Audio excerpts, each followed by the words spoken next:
চলুন শুরু করি ঘটনাটি। আর ঘটনাটি তিনি যেভাবে পাঠিয়েছেন সেভাবেই উপস্থাপন করব। আর ঘটনাটির শিরোনাম পরিত্যক্ত মন্দিরে এক রাত। বলছেন শোভন। কাজের সুবাদে আমাকে মাঝে মাঝে বেশ কিছু জায়গায় যেতে হয়। ঠিক সেরকম ব্যাপারে আমি 2019 সালে পশ্চিমবঙ্গের কোনো একটা প্রত্যন্ত গ্রামে গিয়েছিলাম। শহরের মতো আধুনিকতার ছোঁয়া একেবারেই নেই বললেই চলে সেখানে। লাল মাটির রাস্তা, গাছপালায় ভরা সুন্দর গ্রামটি। সেখানে এক চায়ের দোকানে এক প্রবীণ ভদ্রলোকের সাথে পরিচয় হয়েছিল। ওনার নাম নিরঞ্জন টুডু, বয়স 79। একদিন তিনি আমাকে তার বাড়িতে আমন্ত্রণ করেন এবং সেখানেই এই ঘটনাটি বর্ণনা করেছিলেন। বার্ধক্যজনিত কারণে তার কথাগুলো মাঝে মাঝে জড়িয়ে যেত। আমার খুবই কষ্ট হয়েছিল তার থেকে ঘটনাটি পুরোটা বুঝতে। পরে ওনার ছেলে আমাকে গুছিয়ে ঘটনাটি বুঝিয়ে বলেছিলেন। আমি যতটা বুঝতে পেরেছি চেষ্টা করছি সকলকে নিজের মতো করে বোঝানোর। ঘটনাটি শোনার পরে আমি যখন মনে মনে চিন্তা করছিলাম এটা আদৌ সত্যি কিনা, তখন অনেক বিবেচনার পর ভেবে দেখলাম যে উনি সেরকম পড়াশোনা জানেন না এবং ওনার বাড়িতে কোনো টেলিভিশনও নেই যেখান থেকে কোনো ছবি দেখে একজন নিরক্ষর মানুষ যে একটা মিথ্যা গল্প বলবে সেটাও সম্ভব মনে হয়নি। এছাড়াও একদিন সেই গ্রামে চায়ের দোকানে বসে থাকা মানুষদের সাথে একবার এই ঘটনা নিয়ে যখন আলোচনা শুরু করলাম তখন দেখলাম বয়স্ক কিছু মানুষ এই ঘটনাটি একেবারে সত্য বলে আমাকে জানালো। তরুণ বয়সে বহুবার তারা এই ঘটনাটি শুনে এসেছে তাদের পরিবারের বড়দের কাছ থেকে। ঘটনার সাথে সম্পর্কিত স্থানের নাম আমি প্রকাশ করছি না। যদি প্রকাশ করি তাহলে হয়তো অনেকের অতি কৌতূহল সৃষ্টি হতে পারে সেই জায়গার প্রতি। এর জন্য আমি দুঃখিত। যে ছেলেটির সাথে ঘটনাটি হয়েছিল তার নাম হরেন মান্ডি, ডাকনাম পল্টু। আমি এখানে পল্টু নামটি ব্যবহার করছি। ঘটনাটির দুটি পার্ট রয়েছে। প্রথম পার্ট বা প্রথম ভাগ উপস্থাপন করছি। সালটা ছিল সম্ভবত 1943 অথবা 44। তখন পল্টুর বয়স হবে 17 কি 18-র মতো। এই পল্টু অত্র এলাকায় বেশ পরিচিত ছিল তার দুষ্টুমির জন্য। যেমন প্রচন্ড ডান পিটে ও জেদি, তেমনি একরোখা ও সাহসী। বাবার অনেক জমি জায়গা ছিল, তাই তার বাবা বেশিরভাগ সময় জমির চাষবাস নিয়ে ব্যস্ত থাকত। ছেলেকে অনেকবার নিজের সাথে জমির কাজে নিয়ে যাওয়ার চেষ্টা করেছিলেন, কিন্তু কে শোনে কার কথা। ছেলে কোনো না কোনো অজুহাত দিয়ে বাড়ি থেকে বেরিয়ে যেত। প্রায় প্রতিদিনই তার বাবা কাজ থেকে ফিরে দেখতেন কোনো না কোনো মানুষ তার ছেলের দুষ্টুমির বিরুদ্ধে নালিশের ঝুলি সাজিয়ে বসে রয়েছে। একদিন দুপুরের কথা, পল্টু পাড়ার ছেলেদের সাথে খেলাধুলা করছিল। খেলার এক পর্যায়ে একটা ছেলের সাথে ঝগড়া লেগে যায় তার।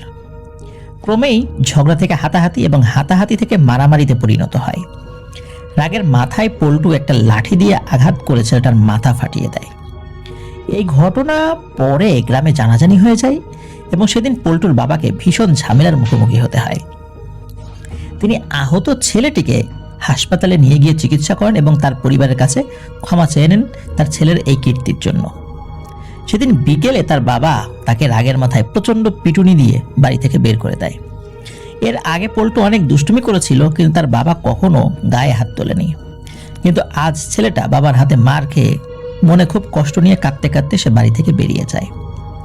তার মা চোখে জল নিয়ে অনেক ডাকাডাকি করে ছেলেকে, কিন্তু ছেলে আর কারো কথাই শোনে না। ঘটনাটি এখান থেকে পল্টুর ভাষায় বলছে পল্টু। সন্ধে হয়ে গেছে প্রায়। মনের রাগ তবুও কম হয়নি। হাঁটতে হাঁটতে গ্রামটি পেছনে ফেলে প্রায় অনেকটা পথ অতিক্রম করা হয়ে গেছে। চারদিকে অন্ধকার হয়ে গিয়েছে, কিন্তু চাঁদের আলোয় অন্ধকারটা অতটা ঘন মনে হচ্ছে না। সম্ভবত এই রাতটা পূর্ণিমার রাত। পা দুটোতে আর চলার মতো শক্তি নেই। গরমে হাঁটতে হাঁটতে শরীর একেবারে ভিজে শেষ। ভাবলাম এবার একটু বিশ্রাম না নিলে আমি হয়তো মাথা ঘুরে রাস্তায় পড়ে যাব। রাস্তার এক পাশে ঘন গাছপালা, ঝোপঝাড়, আর এক পাশে ফাঁকা প্রান্তর। আশেপাশে কোনো মানুষ তো দূরের কথা, একটা কুকুর বিড়ালও দেখা যাচ্ছে না। চাঁদের আলোয় স্পষ্ট সামনে একটি ঘরের মতো দেখা যাচ্ছে, কিন্তু কোনো আলো জ্বলছে না। আমি 7-5 না ভেবে ওখানে চলে গেলাম। সামনে যেতেই বুঝতে পারলাম এটা একটা পুরনো ভগ্নপ্রায় মন্দির। মন্দিরের পাশে বিশাল বিশাল অনেক পুরনো গাছ আর ঝোপঝাড়ে ভর্তি। কিন্তু মন্দির হলে তো সেখানে প্রদীপ জ্বলবে, ফুল পড়ে থাকবে, আর প্রতিদিন পুজো হলে একটা অন্যরকম পরিবেশ থাকবে। কিন্তু এটা তো দেখে মনে হচ্ছে বহু যুগ ধরে বন্ধ হয়ে রয়েছে। দেয়াল ভেঙে আগাছা বেরিয়ে আছে, জঙ্গল হয়ে গিয়েছে। রাতের আলো আঁধারি পরিবেশে প্রথম বুঝতে পারছিলাম না যে এটা কোনো জায়গা না, এটা কোথায়, আমি কোথায় আসলাম। কিন্তু কিছুক্ষণ ভালো করে চারদিক দেখে বুঝতে পারলাম এটা সেই জায়গা যেখানে গ্রামের মানুষ তো দূরের কথা, একটা কুকুর বিড়ালও আসতে ভয় পায়। ছোটবেলায় মায়ের মুখ থেকে শুনেছিলাম এই জায়গাটা নাকি অভিশপ্ত, কিন্তু আমি তো ভয় পাওয়ার মতো কিছুই দেখতে পারছি না এখানে। আছেটা কি যে ভয় পাবো? কিন্তু একটা জিনিস আমি ভালো করে লক্ষ্য করলাম যে এতটা পথ হেঁটে এলাম, কোথাও কোনো রকম নিস্তব্ধতা ছিল না। রাতে যেসব পাখিরা ডাকে, তাদের ডাক বা ঝিঝি পোকার ডাক, এগুলো শুনতে পারছিলাম। কিন্তু এই নির্জন জায়গাটিতে আসার পর থেকেই কেমন অদ্ভুত রকমের একটা নিস্তব্ধতা চারদিকে ছড়িয়ে রয়েছে।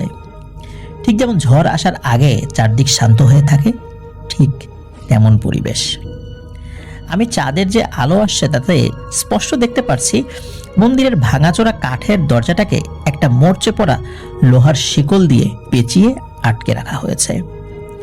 অনেক ক্লান্ত থাকার কারণে আমি বেশি কিছু না ভেবে একটা গাছের নিচে বসে পড়লাম। তখনও মনে ভয় ছিল না, বরং বাবার প্রতি রাগটাই বেশি ছিল। মনে মনে ঠিক করেই নিলাম আর কোনোদিনও সেই বাড়িতে ফিরে যাব না। একা চুপচাপ বসে থাকতে থাকতে একসময় দ্বন্দ্বাচ্ছন্ন হয়ে ঘুমিয়ে পড়ি। কতক্ষণ ঘুমিয়েছিলাম ঠিক খেয়াল নেই, তবে ঘুমটা ক্ষীণ হয়ে গেল দুটো কারণে। প্রথম কারণটা হলো একটা শব্দ, দরজা টানাটানির বিকট শব্দ। আর দ্বিতীয় কারণটা হলো একটা তীব্র ঝাঁঝালো গন্ধ, ঠিক যেন রজনীগন্ধা, আগরবাতি, বেলি ফুল এবং কোনো জীব মরে গেলে যে পচা দুর্গন্ধ বের হয়, ঠিক এগুলোর একটা মিশ্রিত গন্ধ, একদম ঝাঁঝালো। দুটোই আসছে ওই মন্দিরের দিক থেকে। আমি ধরফর করে উঠে বসলাম। হঠাৎ শব্দটাও থেমে গেল। তখন সময়টা ঠিক মনে নেই, তবে রাত যে বেশ গভীর হয়ে গেছে সেটা কিন্তু স্পষ্ট বোঝা যাচ্ছে। হঠাৎ কোথা থেকে অসংখ্য জোনাকি পোকা এসে ওই ভাঙা ঘরের আশেপাশে ভরে গেল। হাজার হাজার জোনাকি পোকা। এত জোনাকি পোকা একসাথে আমি আগে কখনো দেখিনি। তখনও আমার ভয় হয়নি, বরং ভালোই লাগছিল। কিন্তু এই ভালো লাগা বেশিক্ষণ স্থায়ী হলো না। হঠাৎ ওই ঘরের ভেতর থেকে আধ ভাঙা কাঠের দরজার সজোরে আঘাত করার শব্দ শুরু হলো। এই আধ ভাঙা কাঠের দরজার সজোরে আঘাত করার শব্দ শুনে আমি খুবই চমকে গেলাম। আমি অবাক হয়ে চুপচাপ দাঁড়িয়ে গেলাম, কিন্তু ভেতর থেকে ধাক্কাধাক্কি কিন্তু কমে নাই, হয়েই যাচ্ছে। কিছুই বুঝতে পারছিলাম না। দরজা থেকে যতটুকু আওয়াজ আসছে তাতে কিন্তু আমি খুব এতটুকু বুঝতে পারছি, বাইরে থেকে দরজা শেকল দিয়ে বন্ধ করা, তাহলে ভেতর থেকে ধাক্কাটা কে দিচ্ছে। আমি সাহস করে জোর দিয়ে বলে উঠলাম, এই কে রে বেটা, দরজা ধাক্কাচ্ছিস কেন? কে কে দরজা ধাক্কাচ্ছিস? কিন্তু কোনো উত্তর আসে না, কিন্তু শব্দ কিন্তু হয়েই যাচ্ছে। এবার রাগের মাথায় আমি সিঁড়ি দিয়ে উঠে গিয়ে দরজার কাছে যেতেই শব্দটা বন্ধ হয়ে গেল। আমি শিকলটা খুলে ফেলে দিলাম, জোরে ধাক্কা দিয়ে দরজা খুলে ভেতরে ঢুকলাম। সাথে সাথে একটা গরম হাওয়া আমাকে ভেদ করে যেন বাইরে বেরিয়ে গেল। কোনো মানুষ ভেতরে নেই, তাহলে দরজা ধাক্কা ছিল কে? কি অদ্ভুত ব্যাপার! বাইরে যেখানে প্রচন্ড গরম, এই ঘরের ভেতরটা একেবারে ঠান্ডা। দেয়ালে কিছু ভাঙা জায়গা দিয়ে চাঁদের আলো ভেতরে প্রবেশ করে একটা অদ্ভুত মায়াবী আলো আধারি পরিবেশ সৃষ্টি করেছে। এদিক ওদিক তাকাতেই চোখটা চলে গেল একটা নির্দিষ্ট দিকে। আমি দেখলাম একটা বড় মূর্তি রাখা আছে। এই মূর্তিটার সাথে হিন্দু ধর্মের কোনো দেবদেবীর মূর্তির কোনো সাদৃশ্যই দেখতে পেলাম না। আমি দুষ্টু হলেও ধর্মকর্ম কিন্তু টুকটাক করতাম। আমাদের ধর্মের দেবদেবীর চেহারা সম্পর্কে আমার ধারণা রয়েছে, কিন্তু এক দেখায় যতটা বুঝতে পারলাম, মূর্তিটা 5 ফুট বা 5.5 ফুটের মতো লম্বা, কুচকুচে কালো বর্ণের, 4টে হাত বিশিষ্ট, মুখটা শেয়ালের মতো, মাথায় দুদিকে দুটো শিং রয়েছে, আর মুখের দুদিক থেকে লম্বা দুটো গজ দাঁত বেরিয়ে আছে। মাথা ভর্তি লম্বা লম্বা চুল। ভেতরের আলো আধারী পরিবেশে কি ভয়ঙ্কর দেখতে লাগছে সেই মূর্তি। আমার দিকে যেন বড় বড় চোখ দিয়ে তাকিয়ে রয়েছে বলে মনে হচ্ছে। বুকের ভেতরে হঠাৎ করে মনে হলো হার্টবিট অনেক বেড়ে গেল। শরীরের সমস্ত লোম তখন দাঁড়িয়ে গেছে। অস্বস্তি বোধ হতে শুরু হলো। আমি তাড়াহুড়ো করে সেখান থেকে বেরিয়ে আসার সময় অন্ধকারে ভাঙা দরজার বেরিয়ে থাকা পেরেকের আঘাতে আমার কোণের এক পাশে কেটে যায়। সেখানে একটু রক্তও পড়ে যায় বলে মনে হলো।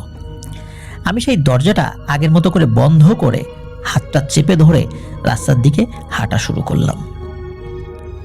সামনে অনেকটা হেঁটে সেই ঘরটি পেছনে ফেলে চলে এসেছি, কিন্তু মনের মধ্যে অদ্ভুত রকমের একটা অনুভূতি হয়েই চলেছে। মনে হচ্ছে কেউ যেন আমাকে ফলো করছে। এবার জোরে হাঁটার কারণে আমি হাঁপিয়ে গিয়েছি, পা ব্যথা করা শুরু হয়েছে। আশেপাশে কোনো ঘর বাড়ি নেই। বাম পাশে শুধুই ফাঁকা প্রান্তর, আর ডান পাশে গাছপালা ঘেরা ঘন জঙ্গল।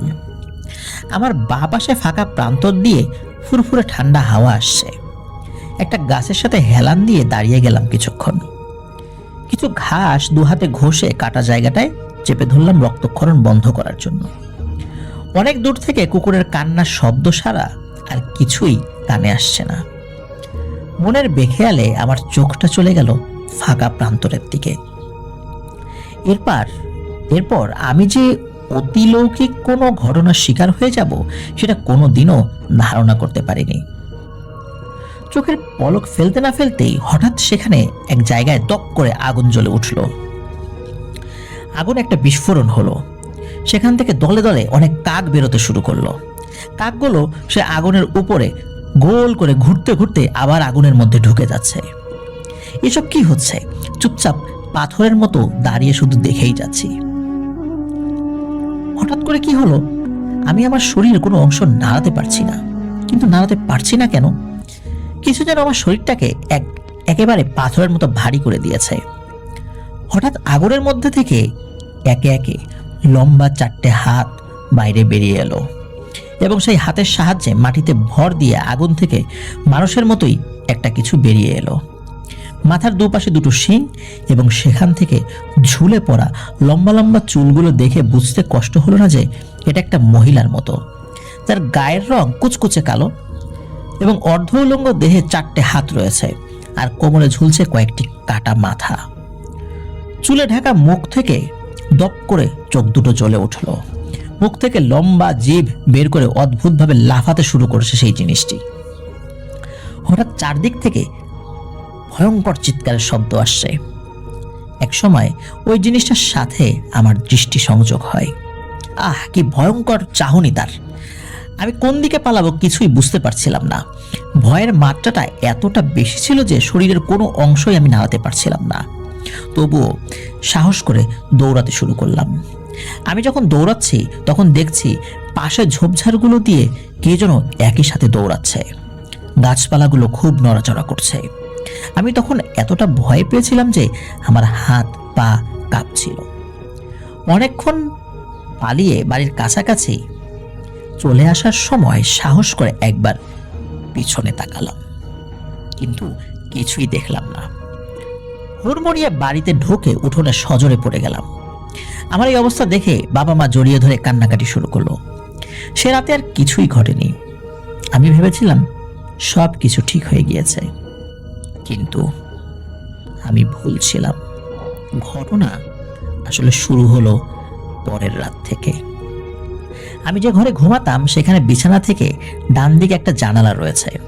জানালা বরাবর বাইরে একটা অনেক পুরনো বেশ মোটা তেঁতুল গাছ রয়েছে। রাতে ঘুমাতে যাওয়ার আগে জানালা বন্ধ করতে গিয়ে দেখলাম সেই তেঁতুল গাছের নিচে সেই মহিলা অর্ধউলঙ্গ অবস্থায় দাঁড়িয়ে রয়েছে। মাথার উস্কো খুস্কো লম্বা চুলের জন্য চেহারাটা ঠিক বোঝা যাচ্ছে না। চোখগুলো অন্ধকারে জলজল করছে। আর সব থেকে ভয়ের ব্যাপারটা হলো মহিলাটি তার 4টে হাত দিয়ে একসাথে ইশারা করে আমাকে তার কাছে ডাকছে। বুঝতে কোনো অবকাশ রইল না এটি সেই জিনিস গতকাল যার ভয়ে আমি পালিয়ে প্রাণে বেঁচে ফিরেছিলাম। ভয়ঙ্কর রকমের এক চিৎকার দিয়ে জানালা বন্ধ করে চুপ করে খাটের এক করে বসে পড়লাম। বাবা মা ঘরে ঢুকে হাজার রকম প্রশ্ন করেই চলেছে, কিন্তু আমি কোনো কথা বললাম না। সেই রাতটা অনেক ভয়ে অনিদ্রায় জেগে কাটিয়ে দিলাম। আমার বাবা মাকে ভয় পাওয়ার ব্যাপারে তখনও আমি কিছু বলিনি। এরপর কেটে গিয়েছে 23 দিন, কোনো রকম সমস্যা হয়নি এর মধ্যে। এবার প্রতিদিন সকালে বাবার সাথে জমিতে কাজে যাওয়া শুরু করলাম। বেশ ভালোই যাচ্ছিল সবকিছু। সেই রাতের সব ঘটনা ভুলেই গিয়েছিলাম আস্তে আস্তে। একদিন বাবা জ্বরে অসুস্থ থাকার জন্য আমি একাই কাজে চলে গেলাম। বিকেলে তাড়াতাড়ি বাড়িতে ফিরে একটু বিশ্রাম নিয়ে প্রস্তুত হলাম পাশের গ্রামে একটা বিয়ের নিমন্ত্রণে যাওয়ার জন্য। সন্ধেবেলায় রওনা দিলাম। সেখানে অনেকটা সময় কাটিয়ে বিয়ে বাড়ি থেকে বেরোতে বেশ রাত হয়ে গেল। হিন্দু বাড়িতে বিয়ে রাতের বেলাও কিন্তু হয়, তো বেশি রাত হয়ে যাওয়ার কারণে বাড়ির সব লোকজন আমায় বাকি রাতটা ওই বাড়িতেই থেকে যেতে বলল। কিন্তু আমি তাদের আশ্বস্ত করে বাড়ির দিকে হাঁটা দিলাম। আমার কাছে কোনো ঘড়ি ছিল না, তাই সময়টা ঠিক মনে নেই, তবে মনে হচ্ছে রাত বেশ গভীর হয়েছে। হাতে একটা হারিকেন নিয়ে একা হেঁটে চলছি। যদিও পূর্ণিমার চাঁদের আলোয় পথ চলতে কোনো অসুবিধাই হচ্ছিল না। গ্রামের গাছপালা ঘেরা শুনশান নীরব রাস্তা দিয়ে আমি একা হেঁটে চলেছি। একসময় একটা জায়গায় দাঁড়িয়ে একটা সিগারেট ধরালাম। আজকের মতো তখন কিন্তু এরকম সিগারেট ছিল না, তখন ছিল বিড়ি। আশেপাশে একটা কুকুর বিড়ালও দেখা যাচ্ছে না, একদম ফাঁকা রাস্তা। তো বিড়ি টানতে টানতে হেঁটে অনেকটা পথ চলে এলাম। এতটা পথ শুধু ঝিঝি পোকার শব্দ ছাড়া আর কিছুই কানে আসছিল না, কিন্তু এখন ঝিঝি পোকার শব্দ ছাড়াও অন্য একটা শব্দ কানে আসছে। আর সেটা আসছে ঠিক আমার পেছন থেকে। শব্দ শুনে মনে হচ্ছে কে যেন পায়ে নুপুর পড়ে লাফাতে লাফাতে আমার পেছনে পেছনে আসছে। আমি যখন দাঁড়িয়ে যাচ্ছি তখন শব্দটাও থেমে যাচ্ছে, আবার যখন হাঁটছি তখন শব্দটাও হচ্ছে। পিছনে না তাকিয়ে জিজ্ঞেস করলাম, এই কে রে তুই? কোনো উত্তর এলো না। আমি মনে মনে ভাবছি কোনো ডাকাতের পাল্লায় পড়লাম না তো, কিন্তু ডাকাত তো পায়ে নুপুর পরে হাঁটে না। ভাবলাম হয়তো আমার মনের ভুল। আমি আবার হাঁটা শুরু করলাম। শব্দটা কিন্তু থেমে নেই। প্রচন্ড বিরক্তি হচ্ছে। মনে মনে ঠিক করলাম পেছনে যেই থাক একটা ঘুষিতে নাক ফাটিয়ে দেব। এই ভেবে পিছনে ঘুরে দেখি কেউ নেই। আবার হাঁটা শুরু করলাম। আবার সেই শব্দটা শুরু হলো, নুপুরের ঝনঝন শব্দ, লাফিয়ে লাফিয়ে চলার শব্দ। এবার আমি বললাম, আমায় যতই ভয় দেখানোর চেষ্টা কর, পারবি না। সাহস থাকলে সামনে আয়, না হলে আমি যদি ধরতে পারি তাহলে তোর অবস্থা আজকে খারাপ করে দেব। এবার একটা পৈশাচিক ক্ষীণ মেয়েলি কণ্ঠে উত্তর এলো, আমার অবস্থা খারাপ করবি? সেদিন বেঁচে গিয়েছিলি, আজ তোকে পেয়েছি আমি। অনেক দিন রক্ত খাইনি রে, আজ তোর গলা কেটে রক্ত খাবো। আমার বুকটা আটকে উঠল। ভয়ে ভয়ে পিছনে তাকলাম। তাকিয়ে দেখলাম সেই 4টে হাতযুক্ত ভয়ঙ্কর কুচকুচে কালো জিনিসটি হেলে দুলে এগিয়ে আসছে আমার কাছে। 7-5 না ভেবে ঝেড়ে দৌড় দিলাম। আমি বুঝতে পারছিলাম ওই ভয়ঙ্কর শয়তানটা পিছনে আসছে আমার। হঠাৎ দেখলাম ওই শয়তানটা আমার সামনে দাঁড়িয়ে।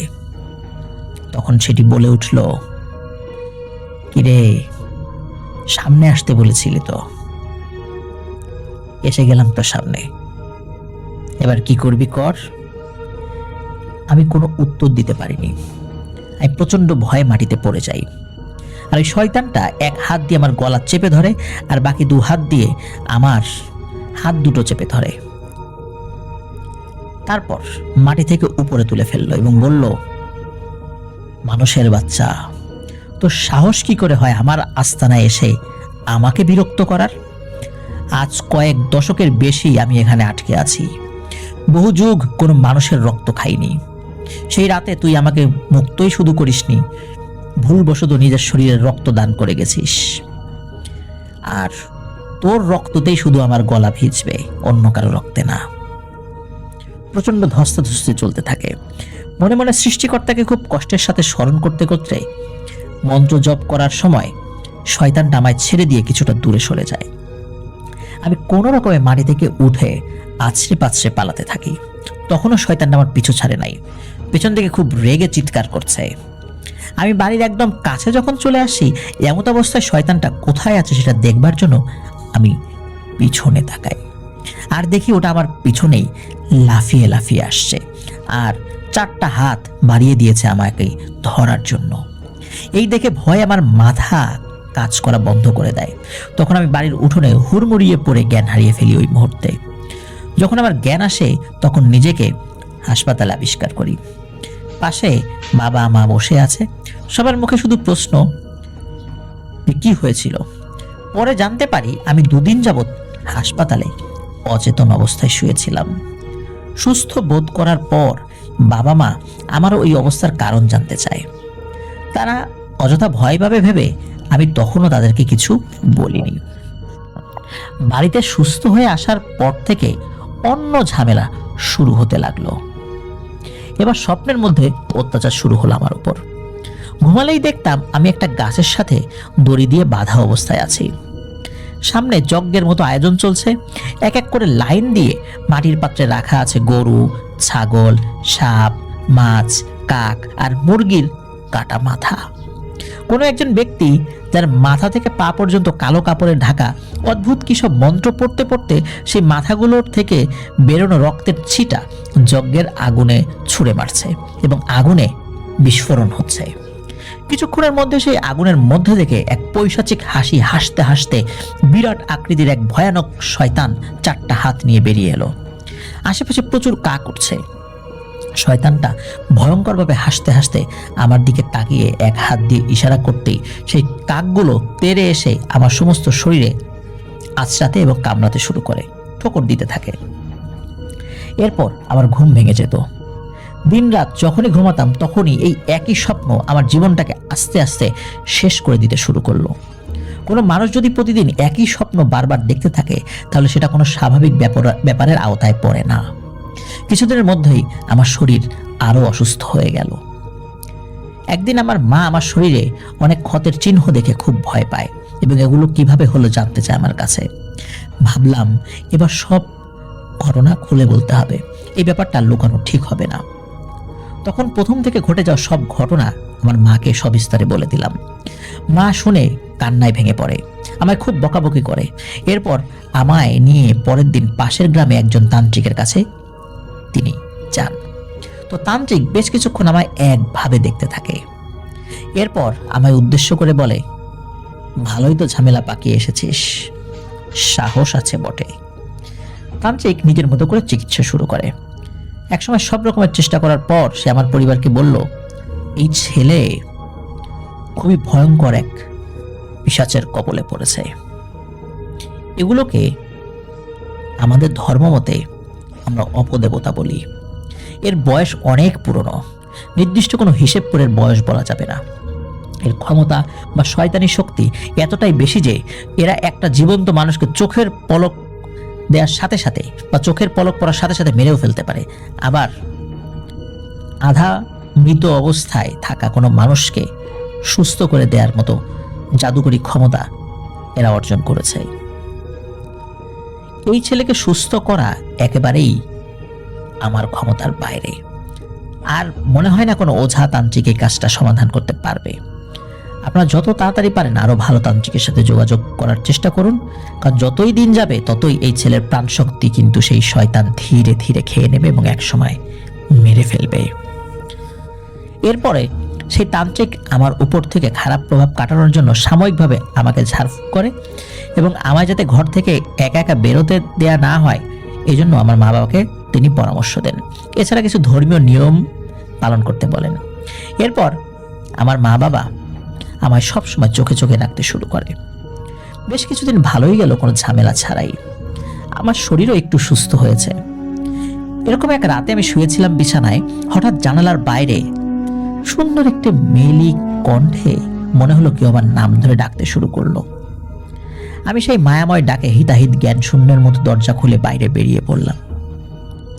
রাতে চাঁদের আলো ও আধারের খেলায় যতটুকু বোঝা যাচ্ছে তাতে আমি স্পষ্ট দেখতে পাচ্ছি একটা খুবই সুন্দর মেয়ে আমায় হাত বাড়িয়ে তার কাছে ডাকছে। আমি এক প্রকার মোহে তার দিকে একটু একটু করে এগিয়ে যাচ্ছি। হঠাৎ পেছন থেকে আমার হাতটা কেউ এক হ্যাঁচকা টান দেয়, আর সাথে সাথে আমার হুঁশ ফিরে আসে। আমার সামনে থাকা মেয়েটি তখন 4টে হাত বের করে সেই ভয়ঙ্কর শয়তানের আসল রূপে পরিবর্তিত হয়ে অদৃশ্য হয়ে যায়। আমি এক চিৎকার দিয়ে পেছনে ঘুরতেই দেখি আমার বাবা আমার হাত ধরে ফেলেছে। আমায় বলছে, বাবা তুমি এত রাতে এখানে কি করে এলে? আমি বাবাকে জড়িয়ে ধরে হাউমাউ করে কান্না করতে থাকি। ওই রাত থেকে আমার আচার আচরণে অনেক পরিবর্তন চলে আসে। আমি পাগলামি করা শুরু করে দিই। প্রায় প্রতি রাতেই স্বপ্নে ওই শয়তানটাকে দেখে ভয়ে চিৎকার করে উঠতাম, আর আমার মা আমায় জড়িয়ে ধরে থাকতো। এরপর বহু তান্ত্রিকের কাছে আমায় নিয়ে যাওয়া হয়, কিন্তু কোনো সমাধান কেউ করতে পারে না। যতই দিন যেতে থাকে আমার পাগলামি অসহনীয় হয়ে ওঠে। অবস্থা খুবই খারাপ হতে শুরু হয়। শেষমেশ আমায় শেকল দিয়ে ঘরে খুঁটির সাথে বেঁধে রাখা শুরু হলো। শেকল দিয়ে বেঁধে রাখা অবস্থায়ও প্রায় রাতেই আমি বাড়ি থেকে নাকি উধাও হয়ে যেতাম। পরে খোঁজাখুঁজি করে আমায় পাওয়া যেত কোনো ফাঁকা মাঠে বা কোনো শ্মশানে বা ওই তেঁতুল গাছের কোনো ডালে বা জঙ্গলের ভেতরে। অনেক কষ্ট করে খোঁজার পর সেই গ্রাম থেকে অনেকটা দূরে একজন তান্ত্রিকের খোঁজ পাওয়া যায়। তো সেই তান্ত্রিক যে জায়গাটায় থাকতো, এখন বর্তমান সময় সেই জায়গাটি পশ্চিমবঙ্গের কোনো একটি জেলায় অবস্থিত এবং খুবই প্রসিদ্ধ একটি তীর্থস্থান। সেই তান্ত্রিক ছিল খুবই বয়স্ক এবং বদমেজাজি ও পাগলা ধরনের। তার যদি ইচ্ছা হতো তবে কারোর সাহায্য করত, না হলে সে করতো না। তো পল্টুর বাবা মা চলে যায় সেখানে এবং অনেক কান্নাকাটি করে অনুরোধ করে শেষমেশ সেই তান্ত্রিককে রাজি করাতে পারে তাদের বাড়িতে নিয়ে যাওয়ার জন্য। কোনো এক সময় তান্ত্রিক সেই বাড়িতে আসে এবং পর্যবেক্ষণ করা শুরু করে সবকিছু।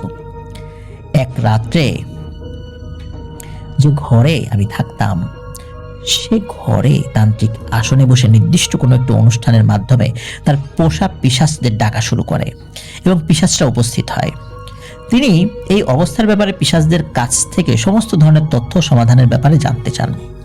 তান্ত্রিক তার পিশাচদের দ্বারা জানতে পারেন যে রাত্রে এই জিনিসটির সম্মুখীন হতে হয়েছিল সেটি আসলে এক শ্রেণীর রক্ত পিপাসু খারাপ শক্তি, এবং এরা শয়তান এবং এরা ডাকিনী যোগবিদ্যায় খুবই পারদর্শী হয়। যে সমস্ত তান্ত্রিকেরা খারাপ কাজ করে থাকে তারা অনেক কঠিন সাধনা করে এই ধরনের খারাপ শক্তিকে হাসিল করে এদেরকে দিয়ে মানুষের ক্ষতি করে থাকে। এই শয়তানি শক্তির ক্ষমতা অসীম। সাধারণ মানুষেরা একে প্রচণ্ড ভয় পায় এবং অনেকেই এর উপাসনা করে, কিন্তু এরা পুরোপুরি সৃষ্টিকর্তার বিরোধী শক্তি। এরা সাধারণত পরিত্যক্ত ভাগাড় বা শ্মশানের আশেপাশে ঘুরে বেড়ায় এবং মৃত লাশের অবশিষ্ট অংশ খেয়ে কঠিন থেকে কঠিনতম কালো জাদু চর্চা করে থাকে। প্রায় 800 বছরেরও বেশি সময় ধরে ওই অপদেবতাকে ওই মন্দিরের একটা স্থানে বন্দী করে রাখা হয়েছিল এবং ওই মন্দিরের নিচে পুঁতে রাখা গুপ্তধনের রক্ষা করে আসছে নাকি এই পিশাচটি বহু যুগ ধরে। এই মন্দিরের গুপ্তধনের রহস্যের ব্যাপারে জানতে গিয়ে এক অন্য কাহিনী সম্পর্কে জানা গেল, যেটা কালের বিবর্তনে প্রায় হারিয়ে গিয়েছিল। ওই শয়তানটাকে কেন ওই মন্দিরে বন্দী করে রাখা হয়েছিল সেই রহস্য জানতে হলে আমাদেরকে অনেকটা সময় পেছনে চলে যেতে হবে। এই গল্পের কিন্তু দুটি পার্ট ছিল। প্রথম পার্ট আমরা বললাম,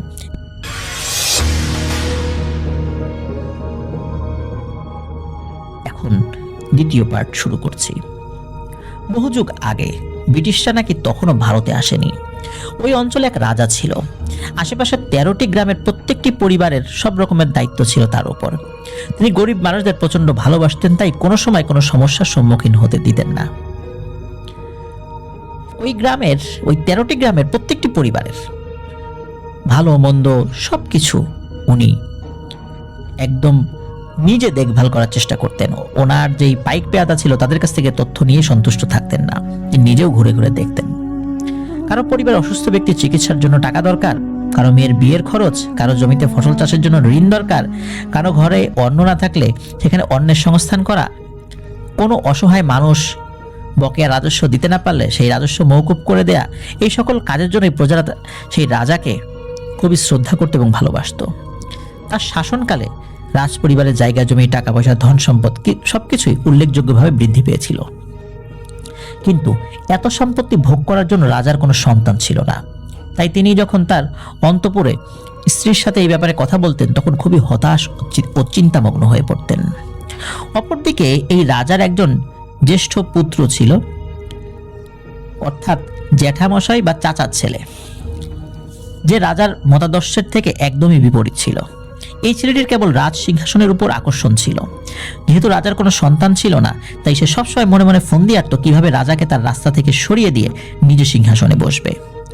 অবশ্য রাজারও এই ছেলেটির প্রতি খুব একটা ভালো দৃষ্টিভঙ্গি ছিল না, কারণ পূর্বে সে অনেক রকম খারাপ কাজ করেছিল, যার বিবরণ আসলে দেয়া খুব কঠিন এখন। তাই রাজা মনে মনে ভেবে নিয়েছিল রাজ সিংহাসনে বসে প্রজাদের ভালো করার পরিবর্তে সে হয়তো খারাপটাই বেশি করবে। তাই তাকে উত্তরাধিকার সূত্রে রাজতন্ত্র পালন করার দায়িত্ব দেয়াটা খুবই ভুল কাজ হবে। তাই রাজামশাই ঠিক করলেন তিনি একটা পুত্র সন্তান দত্তক নেবেন, তাকেই পরবর্তীকালে রাজ সিংহাসনে বসাবেন। হঠাৎ একদিন রাজা এক শিশু সন্তানকে তার রাজ দরবারে সবার উপস্থিতিতে দত্তক নিলেন এবং ঘোষণা করলেন যে তার মৃত্যুর পর এই শিশুটি হবে এই রাজ সিংহাসনের আসল অধিকারী। রাজার এই সিদ্ধান্তে সকলেই সম্মতি দিল, শুধু একজন ব্যক্তি এই সিদ্ধান্ত কিছুতেই মেনে নিতে পারছিল না। সে আর কেউই নয়, সে হলো রাজার সেই জ্যেষ্ঠ পুত্র, মানে জ্যাঠার ছেলে। প্রচন্ড রাগে ক্ষোভে সে মনে মনে বিভিন্নভাবে ষড়যন্ত্র করতে শুরু করলো যে সে কিভাবে রাজাসহ পুরো পরিবারের সর্বনাশ করে এই সিংহাসন দখল করা যায়। তিনি কোনো এক জায়গায় এক তান্ত্রিকের খোঁজ পান এবং তার শরণাপন্ন হন। এরপর কোনো এক অমাবস্যার রাত্রে সেই তান্ত্রিকের সহায়তায় সে পুরো রাজ পরিবারের উপর ভয়ঙ্কর কালো জাদু প্রয়োগ করতে সফল হয়। এরপর হঠাৎ করে রাজা একদিন অসুস্থ হয়ে পড়ে, শুরু হয় চিকিৎসা। কিন্তু যত দিন যেতে থাকে রাজার অবস্থা আশঙ্কাজনক হতে শুরু করে এবং হঠাৎ করে একদিন তার মৃতদেহ বিছানা থেকে কিছু দূরে মাটিতে পড়া অবস্থায় পাওয়া যায়। চেহারাটা একটা ভয়ের ছাপ, চোখ দুটো যেন বাইরে বেরিয়ে এসেছে, মুখ থেকে গল গল করে রক্ত বের হচ্ছে। তো যেহেতু তিনি সকলের কাছেই খুবই প্রিয় একজন মানুষ ছিলেন, সেহেতু তার মৃত্যুতে পরিবারের ও রাজ্যের মানুষের মধ্যে একটা শোকের ছায়া সৃষ্টি হয়। তবে রাজা অসুস্থ হওয়ার পর থেকে প্রতিদিন সকালে তার স্ত্রীকে এবং যে চিকিৎসক তার চিকিৎসা করছিল তাকে একটা কথা বলতেন যে, ও আমার রক্ত চায়, ও আমায় মেরে ফেলবে, ও আমার রক্ত পান করবে বলেছে। চিকিৎসকরা ভাবতো যেহেতু তিনি অসুস্থ ছিলেন তাই হয়তো তার মস্তিষ্কে কোনো রকম প্রভাব পড়েছে, তাই এভাবে ভুলভাল বকছেন।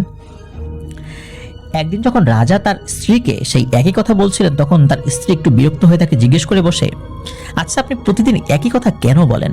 আমরা সকলে তো আছি আপনার পাশে, তবু আপনি কাকে তো ভয় পাচ্ছেন? কে মেরে ফেলবে আপনাকে? রাজা উত্তর দিলেন, উগ্রচণ্ডা। এইসব ঘটনার কথা কোনোভাবে পর্যায়ক্রমে মানুষের মুখে মুখে রটে যেতে শুরু করে। রাজার মৃত্যুর 3 দিন পরে তার স্ত্রী ও বাচ্চার মৃতদেহ রহস্যজনকভাবে পাওয়া যায় সে রাজবাড়ির একটি পুকুরের পাড়ে। অবশেষে পুরো পরিবারকে সফলভাবে হত্যা করার পরে সেই জ্যেষ্ঠ পুত্র রাজা হয়ে যায়। সমস্ত ধন সম্পদ, গহনা, টাকা হাতিয়ে নিয়ে বিলাসী জীবন কাটাতে থাকে।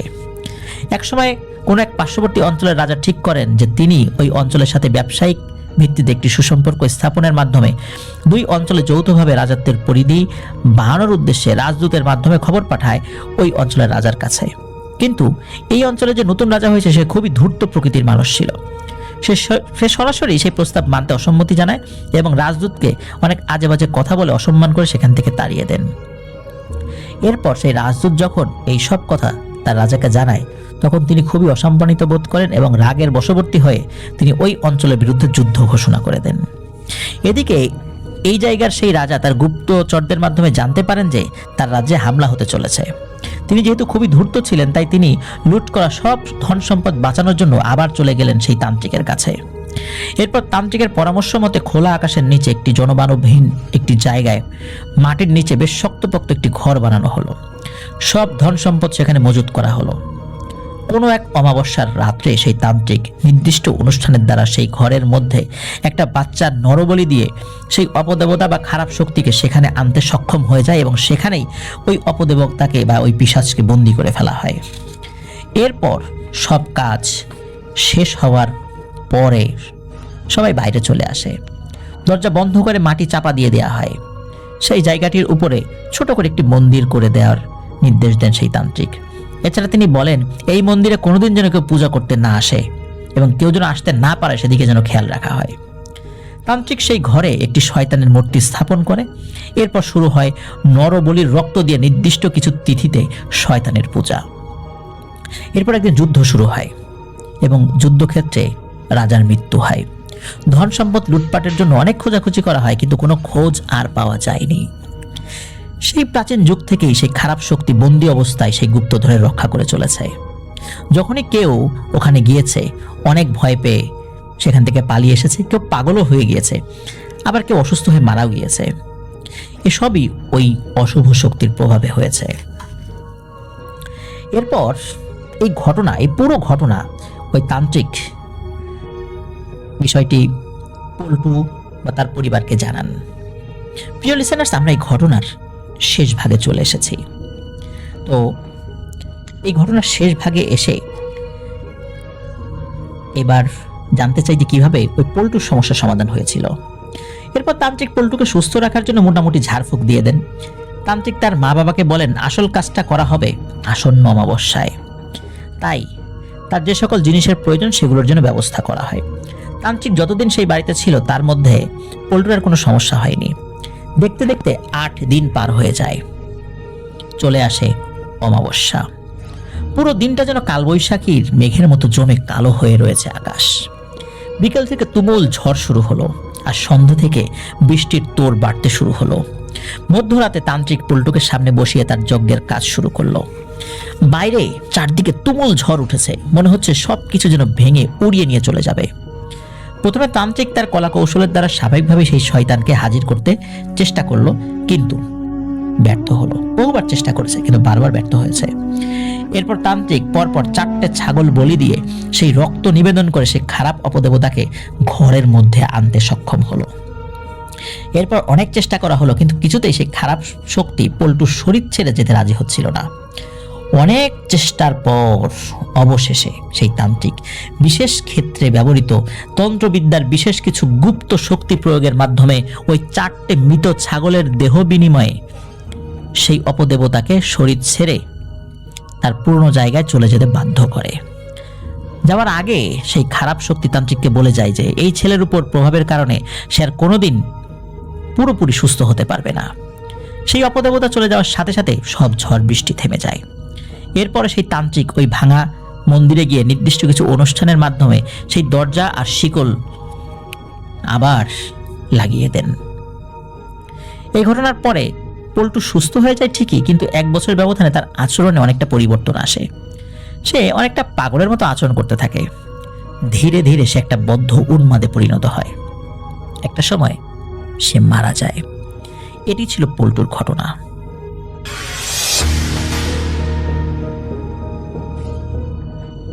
এই ঘটনাটি আমাদের সাথে শেয়ার করেছেন মাহবুব হাসান মাহিম ঢাকা থেকে, এবং তিনি তার এক দুঃসম্পর্কের মামার একটি ঘটনা আমাদের সাথে শেয়ার করেছেন বেশ আগে ঘটে যাওয়া, এবং তিনি আমাকে রিকোয়েস্ট করেছেন আমি যেন ঘটনাটা আমার মতো করে আপনাদের সাথে শেয়ার করি।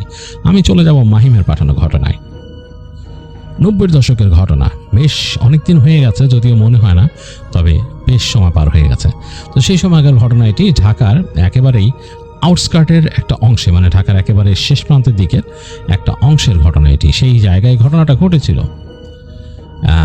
মাহিমের এক মামা ছিলেন দুঃসম্পর্কে। তিনি ওই এলাকায় বিয়ে করেন এবং সেখানে বিয়ে করার পরে ওটা তখন তার শ্বশুরবাড়ি। তো সেখানে এক সময় তাকে নতুন বিয়ে করার কিছুদিন পরে পিঠার দাওয়াত দেওয়া হয়। তো নতুন জামাই আসবে এবং সেখানে রেওয়াজ ছিল জামাই আসলে 2 দিন থাকবে, সেখান থেকে পিঠা বানিয়ে খাওয়ানো হবে এবং তিনি সেখানে পিঠা খাবেন, একটু ঘোরাফেরা করবেন, তারপর তিনি যাবেন আর কি। অনেকটা আমাদের গ্রাম বাংলার যেই ঐতিহ্য অনেকটা সেরকমই। তো মাহিমের সেই মামা তিনি সেই দাওয়াত পেয়ে তিনি চলে যান শ্বশুর বাড়িতে এবং গিয়ে তখন ওই এলাকায় বেশ ঘোরাফেরা করেন। তার কাছে বেশ লাগে, কারণ তখন ওই জায়গাটাতে অনেকটা মোফাজ্জলের মতো ফিলিংস ছিল। বেশ সুন্দর পরিবেশ, প্রকৃতি অনেক বেশি ডানা মিলে আছে, সেখানে গাছপালা অনেক, নদী আছে এবং সেখানে বাজার যে বসে, একটা মানে সাপ্তাহিক বাজারও বসে, সেখানে মানুষ যায় এবং শীতের সময় পিঠা পায়েস তৈরি হয়। তো যখন তিনি গিয়েছেন তখন শীতকাল এবং পিঠা তৈরি হবে, এই কারণে তাকে দাওয়াত দেওয়া হয়েছে পিঠা খাওয়ানোর জন্য। তো তিনি বেশ এনজয় করছেন নতুন জামাই হিসাবে। তো এরকমই একটা সময় একদিন রাতের বেলা তিনি ওখানে একটা ব্যাপার ছিল যে বাসাগুলো ছিল মানে এই তখন কিন্তু একেবারে অনেকটা সেই গ্রামের মতোই ছিল বাড়িগুলো এখানে, মানে দেখা যাচ্ছে যে এরকম একটা বাড়ি তার থেকে দূরে মানে এই একই জায়গার উপরে একই ভিটার উপরে এখানে একটা ঘর, সেই ঘরের মধ্যে এখানে দুইটা ঘর, আবার ওই পাশে দুইটা ঘর, এরকম করে ছেয়ে আছে চারিদিকে। এবং এই সবগুলো ঘরের জন্য বাথরুম ছিল বেশ খানিকটা দূরে। আর সেই মামার যে শ্বশুরবাড়ি, মাহিমের মামার যে শ্বশুরবাড়ি, সেটা ছিল একটা নালার পাশে। নালা বলতে সেটাকে বলা হয় একটা খাল, একটা ছোট খাল ছিল। সেই খালটা নাকি বেশ মানে নোটোরিয়াস ছিল, বেশ বদনাম ছিল খালের। সবাই ভয় পেত খালটাকে, কারণ খালের আশেপাশে অনেক কিছু ঘটতো, মানুষ অনেক কিছু দেখতো এবং অনেক রকম বিপদের সম্মুখীন হয়েছে মানুষ সন্ধ্যার পরে খালের কাছে গিয়ে। এবং কারণ খালটা একেবারে গাছগাছালি দিয়ে ঘেরা, ওই জায়গা দিয়ে যে জায়গা দিয়ে গিয়েছে বেশ ছোট। এখন নাকি খালটা নাই, খালটা নাকি ভরাট করে ফেলছে পরে, বাট তখন ছিল। এবং খালটা খুব সংকীর্ণ ওই জায়গায় এবং গাছগাছালি একেবারে ছেয়ে গেছে। আর খালের একটা পাশে একটা জায়গা বেশ নোংরা ছিল। তো যাই হোক, এই বর্ণনাটা দেওয়ার কারণ হচ্ছে যে আপনাদের বুঝতে সুবিধা হবে ঘটনাটা। তো মাহিমের সেই মামার শ্বশুরবাড়িটা ছিল এরকম যে অনেকগুলো ঘর, মাঝখানে উঠোন, আপনারা দেখেছেন এরকম ঘর, এই ধরনের বাড়ি, এবং গাছপালা আছে বেশ। এবং এই সবগুলো ঘর নিজেদের পরিবার, একান্নবর্তী পরিবার যারা ছিল তারা সবাই থাকতো এখানে। তো তাদেরকে দেওয়া হয়েছে একটা ঘরে থাকতে। ঘরটা হচ্ছে একেবারে সাইডে, এই ঘরগুলো থেকে একেবারে সাইডে একদম নতুন তোলা একটা ঘর। তো সেখানে মাহিমের সেই মামা তিনি আছেন। রাতের বেলা অনেক গভীর রাত হয়ে গিয়েছে এবং তার হঠাৎ করে ইচ্ছে হলো যে তিনি রেস্টরুমে যাবেন, তার প্রয়োজন পড়লো রেস্টরুমে যাওয়ার। তো তিনি তখন প্রায় গভীর রাত 1-2টা বাজে। তিনি একবার চিন্তা করতেছেন যে আমি উঠাবো নাকি বাসায়, ওয়াইফকে উঠাবো নাকি। পরে চিন্তা করলেন যে ওয়াইফকে উঠে লাভ কি, এই রাতের বেলা ওকে নিয়ে আমি যাবো, আমি যখন রেস্টরুমে যাবো ওকে দাঁড়া করে রাখবো বাইরে। এরকম রাত ঝিঝি পোকা ডাকতেছে, একেবারে মানে বেশ কঠিনভাবে শোনা যাচ্ছে, মানে একেবারেই মানে পুরো গ্রামের পরিবেশ ওই জায়গায়। এবং ঢাকার আউটস্কার্টে কিন্তু এখনও অনেক জায়গা আছে, আমি নিজে গিয়েছি, যখন রেডিওতে শো করতাম তখন আমরা শো করতে এক জায়গায় গিয়েছিলাম, সেখানেও রাতের বেলা একেবারে একই রকম পরিবেশ।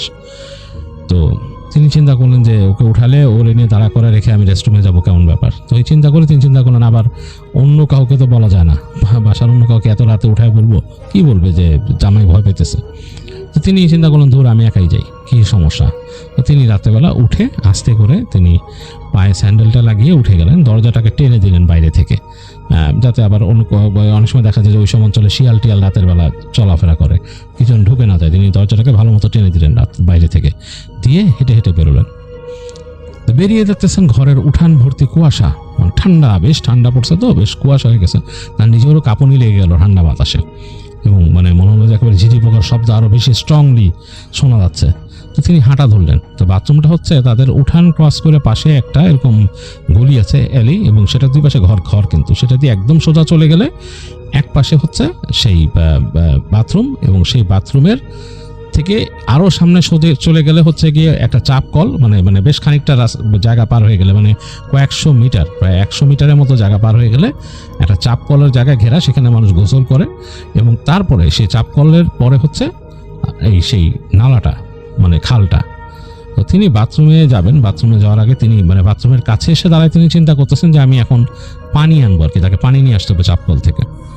তো চাপকলের দিকে তাকাইছেন তিনি, জাস্ট এখান থেকে তিনি তার যে পাত্রে করে পানি আনতে যাবেন, তখন তিনি তাকায় দেখতেছেন চাপকলের কাছে একটা শব্দ হচ্ছে, মানে ক্যাচ কোচ করে শব্দ হচ্ছে, চাপকল চাপলে যেরকম শব্দ হয়। তিনি ভাবলেন যে রাতের বেলা এখানে মানে কি এত রাতে কি মানুষ চাপকল চাপতেছে। পরে চিন্তা করলেন হইতে পারে হয়তো আমার মতো কেউ রেস্টরুমে যাবে। তো এখন কিন্তু আকাশে কিন্তু চাঁদ আছে, চাঁদের আলো বেশ আছে, কিন্তু মানে চোখে শুয়ে আসতে তো সময় লাগে, একটু দূরের জায়গা না। তো তিনি এগুলো ভাবতে ভাবতে হাঁটা দিয়েছেন চাপকলের কাছে, কিছুটা চলে গেছেন। এই সময় তার চোখে পড়লো চাপকলের কাছে মনে হলো একটা মানে একদম কালো অবয়ব, এবং সেই কালো অবয়বটার মধ্যে মানুষের আকৃতি, কিন্তু বেশ ছোট, মনে হচ্ছে প্রায় 3 ফিট 3.5 ফিট, মানে কোনো মানে বাচ্চার মানে কিশোর বাচ্চা আর কি, ক্লাস 2-3-তে পড়ে বাচ্চাদের যেরকম যতটুকু উচ্চতা হয় ততটুকু একটা বাচ্চার মতো সাইজ, কালো রঙের একটা এরকম আকৃতি, মনে হচ্ছে একটা অবয়ব চাপকল চাপতেছে। তারপর দেখলেন পাশে ঠিক একই রকম আরেকটা অবয়ব দাঁড়ানো, এবং সেই অবয়বটাকে তিনি দেখলেন যে চাপকলের সামনে চলে গেল, যে মাথা নিচু করে চাপকলের যে পানি বেরোচ্ছে সেটার মধ্যে মাথা দিয়ে মাথাটা মনে হলো ঢুকাই দিল ভিতরে, কলের ভিতরে। তার বুকের মধ্যে ছ্যাদ করে উঠলো, কেমন একটা মানে ভয়ঙ্কর দৃশ্য না, মানে এটা তো আসলে স্বাভাবিক দৃশ্য না। তো সেই মামার কাছে প্রচণ্ড ভয় লাগলো, তার মানে বুকটা কেঁপে উঠছে একদম থরথর করে। তিনি এটা কি দেখলাম, মানে এতটুকু সাইজ, এরকম কালো অবয়বের মতো। তিনি বলছে এরকম কালো, মানে গায়ের রং এত এত ডার্ক গায়ের বর্ণ তো মানুষ তো আমি দেখি নাই, মনে হচ্ছে একদম কুচকুচে, এবং চাঁদের আলো পড়ে মনে হচ্ছে কয়লা দাঁড়ায় আছে দুইটা। ফট করে তার দিকে ফিরে তাকালো ওই জিনিসটা, মানে সেই অবয়বটা। তিনি দেখলেন যে চোখ দুইটাগুলোর একদম মানে ধকধক করে জ্বলতেছে, মনে হচ্ছে আগুন জ্বলতেছে চোখের জায়গায়। মানে প্রচন্ড ভয় পেয়ে গেলেন সেই মামা। তিনি চিন্তা করলেন যে তিনি এখন মানে হাত থেকে পাত্র ফেলে দৌড় দিবেন এখান থেকে। তিনি ওই প্রিপারেশন নিচ্ছে যে 1 সেকেন্ডে তিনি দৌড় দিবেন আর কি।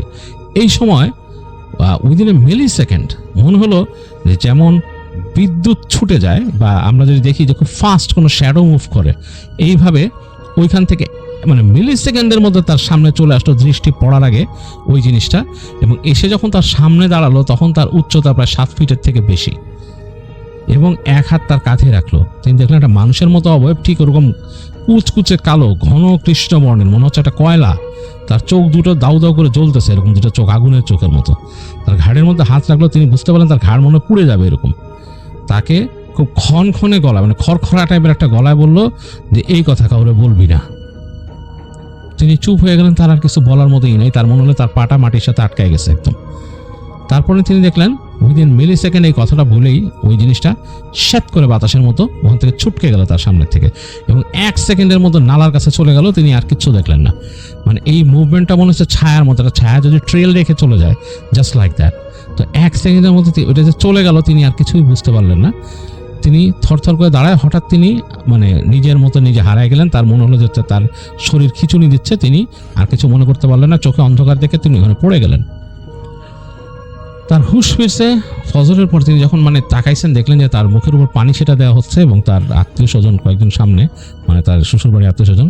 তো তাকে তার স্ত্রী, খুব অ্যাংশাস চেহারা তার, খুব মানে চিন্তায় আছেন তার স্ত্রী। চোখে পানি, জিজ্ঞেস করছে কি হয়েছে, কি হয়েছে, মানে কি হয়েছে তোমার, তুমি তাকাইতে পারতেছো কি, মানে কথা বলো কি ব্যাপার। তিনি বললেন যে হ্যাঁ আমি ঠিক আছি। তিনি ওইভাবে বললেন যে আমি ঠিক আছি, অসুবিধা নেই, আমি ঠিক আছি।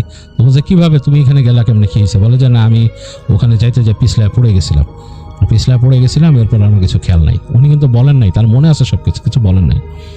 আর ভাই সেই মামা আর কি। তো তাকে ঘরে নিয়ে গেল, ঘরে নিয়ে তাকে শুশ্রূষা করলো। তিনি ওই দিন তার খুব ভয় লাগতেছিল কেন জানি, বারবার চোখের সামনে মনে পড়তেছিল ওই জিনিসটা। তিনি ওই দিন আর শ্বশুরবাড়ি কাউকে এগুলো কিছু বলেন নাই, এবং তিনি বললেন যে রাত্রে তিনি থাকবেন না, তিনি অসুস্থ ফিল করতেছেন, তিনি চলে যাবেন বাসায়। যাই হোক, তার স্ত্রী সহ তিনি চলে আসলেন বাসায়, এবং তিনি কয়েকদিন অসুস্থ ছিলেন, গায়ে টেম্পারেচার অনেক হাই ছিল। তিনি এমনকি একজন আলেমের সাথে দেখা করলেন। তাকে তিনি বললেন যে তিনি ভয় পাইছেন তাকে যাতে দেন, এবং তিনি জিজ্ঞেস করলেন যে তিনি যদি উদ্ভট কিছু দেখে থাকেন সেটা কাউকে বললে সমস্যা আছে কিনা, তাকে নিষেধ করা হয়েছে। তা আলেম বললেন যে আপাতত এগুলো বলেন না, থাক। তো যাই হোক, বেশ দীর্ঘ সময় তিনি এই ঘটনাটা কাউকে বলেন নাই। পরবর্তীতে এক সময় তিনি বলে ফেলেন, এবং ততদিনে ওই খালও পূরণ হয়ে গেছে, খালটা ভরে ফেলছে, খালটা ওখানে আর নাই। তো এই খালটা সম্পর্কে মাহিম বলেছে যে ওই খালটা নাকি বেশ নটোরিয়াস ছিল, এবং ওইখানে অনেক ভয়ের জিনিস দেখা যেত।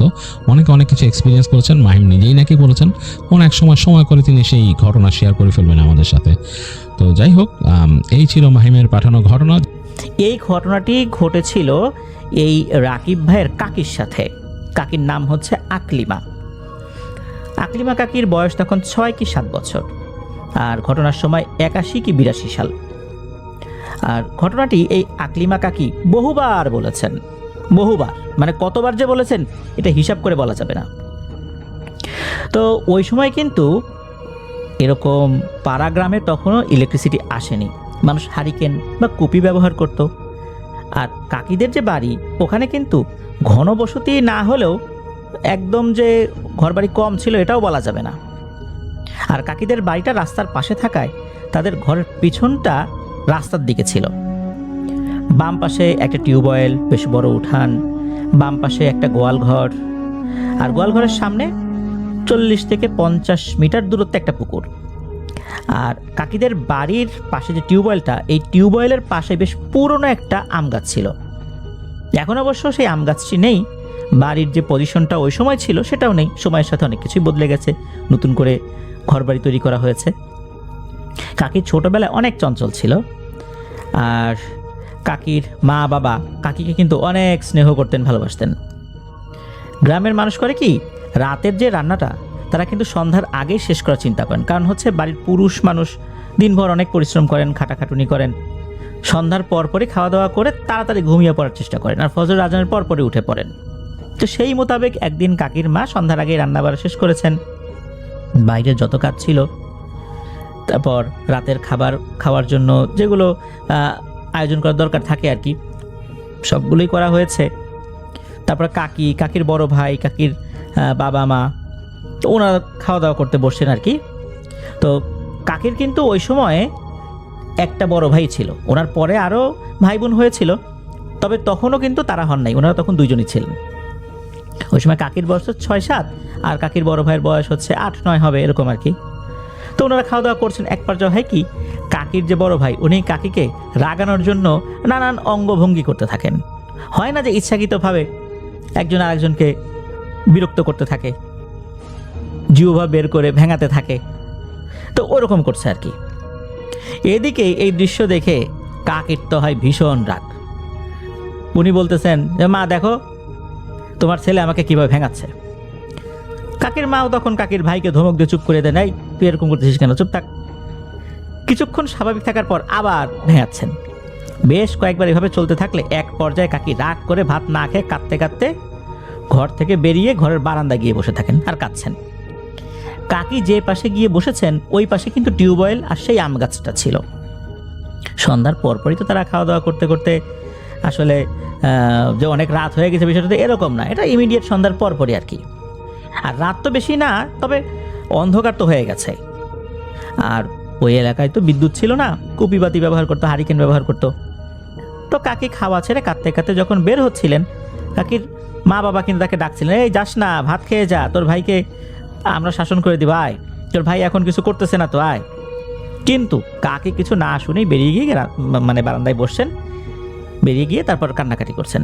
যেহেতু সন্ধ্যার পর অন্ধকার হতে শুরু করেছে, এক পর্যায়ে 5 কি 6 মিনিট পর হয়তো এরকম হয়েছে আর কি, কাকি একটা আজব জিনিস শুনতে পায়।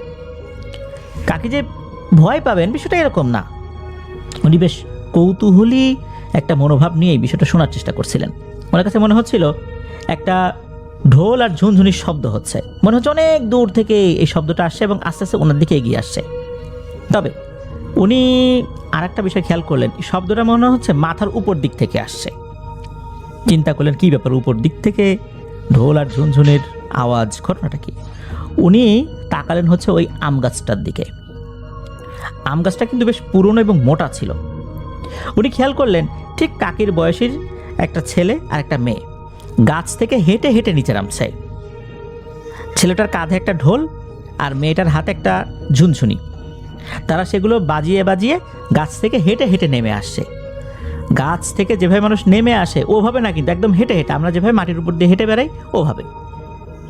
এটা দেখে কিন্তু কাকি মোটেও ভয় পেলেন না, ওনার কাছে ভালো লাগছে যে আরে এই ছেলে মেয়ে দুটো কোত্থেকে আসলো।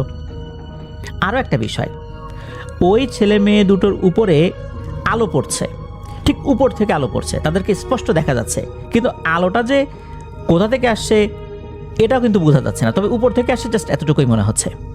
কাকি এগুলো দেখে ভয় না পেয়ে বেশ আনন্দই পাচ্ছেন। এক পর্যায়ে ছেলে মেয়ে দুটি মাটিতে নেমে এসে কাকি থেকে 10 থেকে 12 হাত দূরে অবস্থান করে ঢোল আর ঝুনঝুনি বাজাচ্ছে আর ঘুরে ঘুরে নাচানাচি করছে। আমরা অনেক সময় দেখি ছোট বাচ্চারা ঝুনঝুনি বাজাচ্ছে আর এক ধরনের তাদের মতো করে নাচানাচি করছে, ওই রকম আর কি। কাকির কাছে মনে হচ্ছিল তারা কাকির উদ্দেশ্যেই এসব করছে। ওদিকে কাকির মা বাবা কিন্তু কোনো কিছুই বুঝতে পারছে না, যে এগুলো যে হচ্ছে, এই যে ঝুনঝুনি বা ঢোলের শব্দ, তারা কিছু শুনতে পাচ্ছে না। কাকির কাছে তো ভালোই লাগছে, কাকি খুব ভালোভাবেই আনন্দ নিচ্ছিলেন। কাকি এটাও খেয়াল করলেন যে তারা গান বলছে, নাচছে, কিন্তু গানের শব্দটা যে কি এটা বোঝা যাচ্ছে না, তাদের যে ঠোঁট নড়ছে এটা বোঝা যাচ্ছে।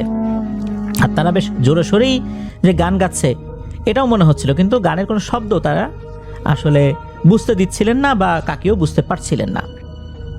এইভাবে বেশ কিছুক্ষণ চলার পর হঠাৎ করে কাকির বাবা কাকিকে ডেকে ওঠেন, এই আকলিমা, আমি আসতেছি রে মা, তুই কোথায় গিয়ে বসলি? যখন এমনটা বলেছেন, সাথে সাথে ওই বাচ্চা ছেলে মেয়ে দুটো যেভাবে এসেছিল তারা ওভাবেই গান বাজনা করতে করতে আম গাছের উপরে হেঁটে হেঁটে আম গাছের মাথার দিকে চলে গেল, এভাবে মিলিয়ে গেল। তাকে শুধু চেয়ে চেয়ে দেখলেন আর ভাবলেন, বাবা কেন যে ডাক দিল, তা না হলে আমি তো আরও কিছুক্ষণ ওদের এরকম গান বাজনা নাচানাচি দেখতে পারতাম। যাই হোক, কাকির বাবা ওখানে চলে আসেন, এরপর কাকিকে ডেকে নিয়ে যান, আদর করে ঘরে নিয়ে যান, আবার তাকে খেতে বসান। কাকির মা বাবা কিন্তু ঘুণাক্ষরে কিছু বুঝতে পারেন নাই যে এটা হয়ে গেছে, আর কাকিও কিছু বলেন নাই। কাকি সেদিনের গান বাজনা নাচানাচি এতটাই ভালো লেগেছিল যে কাকি কি করতেন, ওগুলো আবার দেখার জন্য দিনের বেলাতেও গাছের ওদিকটাতে বসে থাকতেন, গাছের উপরে তাকাতেন, গাছের নিচে খেলাধুলা করতেন, কিন্তু উনি দেখতে পেতেন না। এভাবে আরও বেশ কয়েকটা দিন কেটে যায়। একদিন সন্ধ্যার পর কাকি আর কাকির বাবা ভাই এই তিনজন একটা সাইডে গেছেন, ওই বাড়ির পাশের আর একটা বাড়িতে কোনো একটা কাজে। কাকি কিন্তু যান নাই, কাকিকে যেতে বলেছিলেন, কাকি বলছে যে না আমি যাব না, আমার ভালো লাগছে না, আমি বাসায় থাকি। কয়েকবার বলার পরও কাকি যখন আগ্রহী হলেন না, ওনারাও আর কাকিকে চাপাচাপি করেন নাই। তো কাকি কি করেছেন, ওই যেই জায়গাটা, ওই জায়গাটাতে বসছেন, যেই জায়গাটাতে প্রথম দিন বসে কান্নাকাটি করছিলেন। ওনার একটা প্ল্যান ছিল যে আবার এই বাচ্চা দুটো নেমে আসে কিনা, গান বাজনা করে কিনা। তো এরকম চিন্তা করছেন। অল্প সময়ের মধ্যেই হয় কি, আগের মতো সেই ঢোল আর ঝুনঝুনির শব্দ বাজতে শুরু করে। ধীরে ধীরে শব্দগুলো আরও স্পষ্ট হতে থাকে। এক পর্যায়ে কাকি লক্ষ্য করলেন সে আগের মতোই দুটো বাচ্চা ঢোল আর ঝুনঝুনি বাজিয়ে গাছ থেকে হেঁটে হেঁটে নামছে আর গান করছে। তারা গাছ থেকে নেমেই নাচতে নাচতে চারদিকে ঘুরছে বৃত্তাকারে। কাকিও আবার বেশ ভালোভাবেই আনন্দ নিয়ে সেই গান বাজনা নাচ দেখতে থাকে। তারা এমনভাবে নাচছে যে কাকি যে তাদেরকে দেখছে এটা তারা খেয়ালই করছে না, তারা কিন্তু কাকির দিকে তাকাচ্ছে না, তারা তাদের মতো করে গান বাজনা নাচ করতে থাকে। কতক্ষণ যে এই দৃশ্য দেখেছেন কাকি, এটা অবশ্য উনি বলতে পারেন না, অনেকক্ষণই হবে। হঠাৎ করেই তারা আবার যেভাবে এসেছিল সেভাবেই চলে যায়। এর কিছুক্ষণ পর কাকির মা বাবা ভাই পাশের বাড়ি থেকে চলে আসে। আসলে এই যে ঘটনাটা ঘটলো, এই ঘটনাটা কাকি এবারেও পরিবারের কাউকে বললেন না। তো ওই রাত তো এভাবেই চলে গেল, কোনো সমস্যা নাই। এরপর কাকি মাঝে মাঝেই এই দৃশ্য দেখার জন্য ওই গাছের নিচে অপেক্ষা করতেন। তবে দেখা যেত 3 দিন 4 দিন 5 দিন উনি অপেক্ষা করছেন, কিন্তু কেউ আর আসে না। দিনের বেলাতে কখনোই আসতো না। আর সন্ধ্যার পর উনি যে ওখানে বসবেন বা গভীর রাতে এখানে বসবেন, এটাও তো আসলে ওভাবে সম্ভব হতো না। রাতের বেলা উনি বাইরে বের হলেই তো মা বাবা জিজ্ঞেস করবেন, তো ছোটো মানুষ স্বাভাবিকভাবেই যদি ওয়াশরুমে যাওয়ারও দরকার হয় তার মা সাথে যাবে রাতের বেলা। এই জন্য ওভাবে কিন্তু আর দেখা হচ্ছে না টানা 5-6 দিন বা এরকম একটা কাছাকাছি সময় হবে আর কি। একদিন হয় কি, কাকির নানা বাড়ি থেকে জরুরি একটা খবর আসে, তাদের সবাইকে সেখানে যেতে হবে। কিন্তু কাকির বাবার কাজ থাকায় উনি যেতে পারবেন না বলে কাকির মাকে বলে দেন যে তুমি বাচ্চাদেরকে নিয়ে যাও, আমি কাজটা একটু গুছিয়ে নিয়ে পরে তোমাদেরকে নিয়ে আসবো। এদিকে হয় কি, কাকি বলে যে না আমি যাব না, আমি কোনোভাবেই নানা বাড়ি যাব না, আমি বাসায় থাকবো। এই তো শুরু হয়ে গেল আর একটা সমস্যা, মেয়ে একা বাসায় থাকবেন। এখন বাড়িতে তো ওরকম কাজের লোকজন নাই, রান্না বাড়া খাওয়া দাওয়া করতে তো অসুবিধা হবে। কাকির বাবা নিজে কোনো মতে বাইরে থেকে খেয়ে নেবেন এরকম একটা চিন্তা করেছিলেন, কিন্তু এখন কাকি একা একা থাকবেন, অসুবিধাই হতে পারে। এই চিন্তা করে কাকিকে কিন্তু বারবার বোঝানো হচ্ছিল, কিন্তু কাকি নাসর বান্দি, উনি কোনোভাবেই যাবেন না। কি আর করা, একটা পর্যায়ে কাকির বাবা বলেন আচ্ছা ঠিক আছে মেয়েটা থাকুক, আমি বাসায় একা একাই থাকবো, থাকলে ভালোই লাগবে, কোনো সমস্যা নাই, তোমরা যাও। এরপর কাকির মা কাকির ভাইকে নিয়ে চলে যান। কাকির কিন্তু উদ্দেশ্য ছিল রাতের বেলা ওই যে দুটো বাচ্চা, এই দুটো বাচ্চার নাচ আর গান দেখা। তো এরকম দেখবেন এরকম একটা পরিকল্পনা আর কি, এই জন্যই কিন্তু উনি যান নাই। তো ওই রাতে কাকি অপেক্ষা করছেন কখন আর বাবা ঘুমিয়ে যায়। যখন বাবা ঘুমিয়ে যায় তখন আস্তে করে পা টিপে টিপে দরজা খুলে বের হয়ে ঠিক ওই জায়গাতে বসছেন, আম গাছের কাছাকাছি আর কি। অনেকক্ষণ বসে আছেন। তো একটা সময় পর আবার সেই ঢোল আর ঝুনঝুনির শব্দ হতে থাকে। উনিও তো খুশি, এরা আসছে এরকম একটা অবস্থা। তো ঠিক আগের মতোই ধীরে ধীরে ধীরে ধীরে শব্দটা বেড়ে যাচ্ছে, একই রকমভাবে গাছ থেকে নেমে আসছে। কাকিও মহা খুশি। কাকি এবার একটা জিনিস দেখতে পায়, সেটা হচ্ছে যে আগে যেই কয়েকবার এসেছে গান তারা গেয়েছে, কিন্তু গানের যে শব্দ এটা কিন্তু উনি শুনতে পান নাই।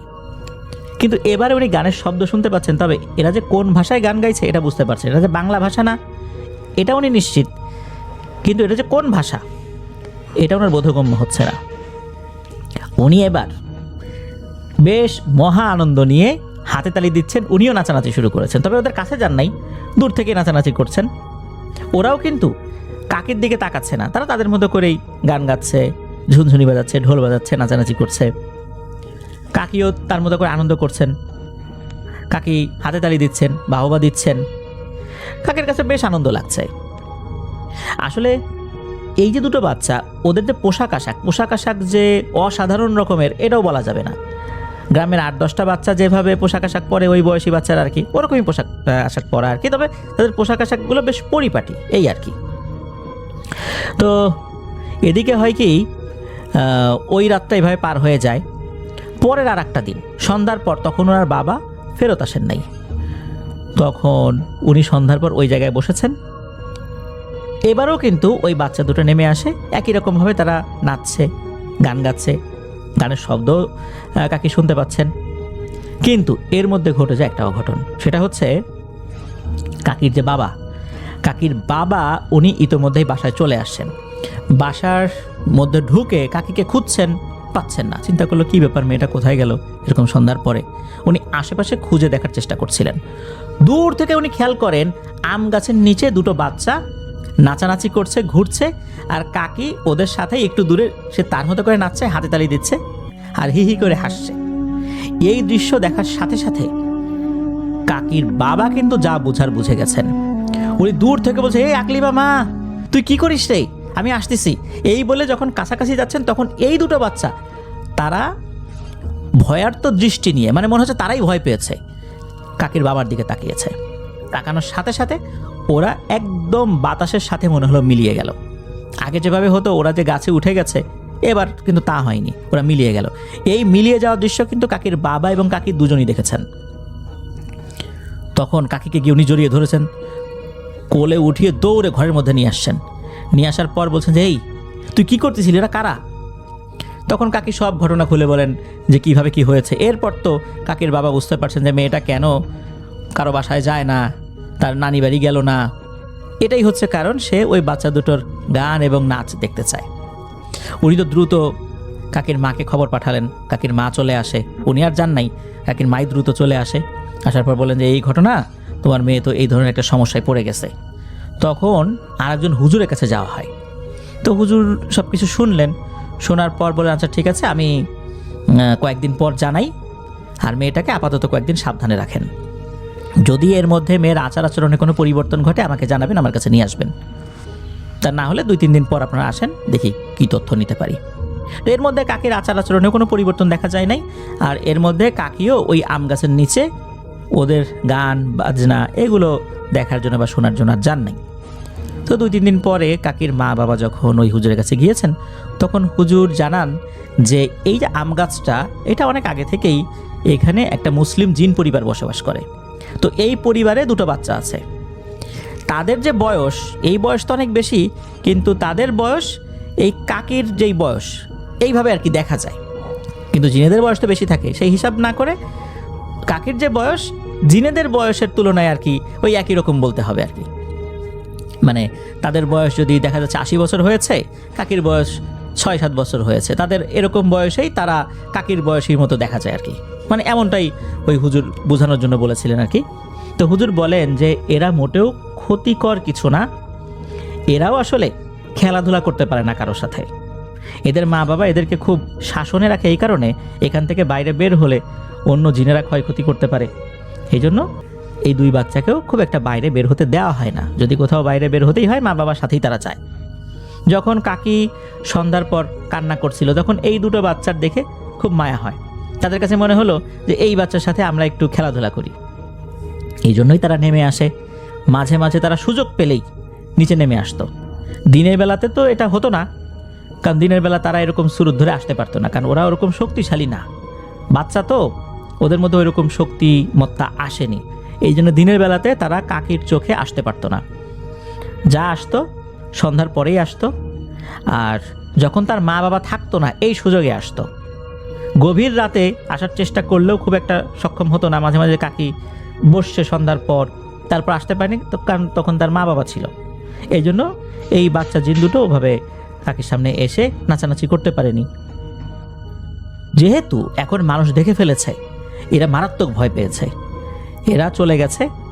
তবে মনে হয় না এরা আর কখনো এই কাকির সাথে দেখা দেবে। মানে এই যে আকলিমা কাকির কথা বলছেন আর কি, হুজুর কাকির সাথে দেখা দেবে এরকমটা মনে হয় না, হুজুর এরকমই বলে দেন। তো এরপরে কাকে কিন্তু কখনোই ওই বাচ্চা দুটিকে দেখেননি। এরপর বিভিন্নভাবে উনি চেষ্টা করেছেন ওখানে বসে থাকার জন্য বা তাদেরকে দেখার জন্য, কিন্তু না, কখনোই উনি ওই বাচ্চা দুটোকে দেখেননি। আর এই বাচ্চা দুটোকে যখন উনি দেখেছেন বা পরবর্তীতে আর দেখেননি, এর ফলে যে কোনো ধরনের কোনো সমস্যা ওনার সাথে হবে এমনটাও হয়নি। আর ওই হুজুরও বলেছিলেন যে ওর কোনো ঝাড়ফুঁক করার দরকার নেই, তার কোনো সমস্যা হবে না, এরা কোনো ক্ষয়ক্ষতি করবে না, আপনারাও এদের বিষয়ে আর কোনো বাড়াবাড়ি করবেন না। আর এই বিষয় নিয়ে বেশি জানাজানি করলে দুষ্টু কবিরাজরা এখানে এসে ওদেরকে বন্দি করার চেষ্টা করতে পারে, এর ফলাফল ভালো হবে না। সুতরাং আপনারা এই বিষয়টা নিয়ে খুব একটা বেশি আলোচনা করার দরকার নাই। তাই হলো, এই বিষয়টা নিয়ে ওনারা আবার বেশি আলোচনা করেন নাই। হুজুর তারপরও উনি ওনার মতো করে একটু ঝাড়ফুঁক করে দিয়েছিলেন আর কি।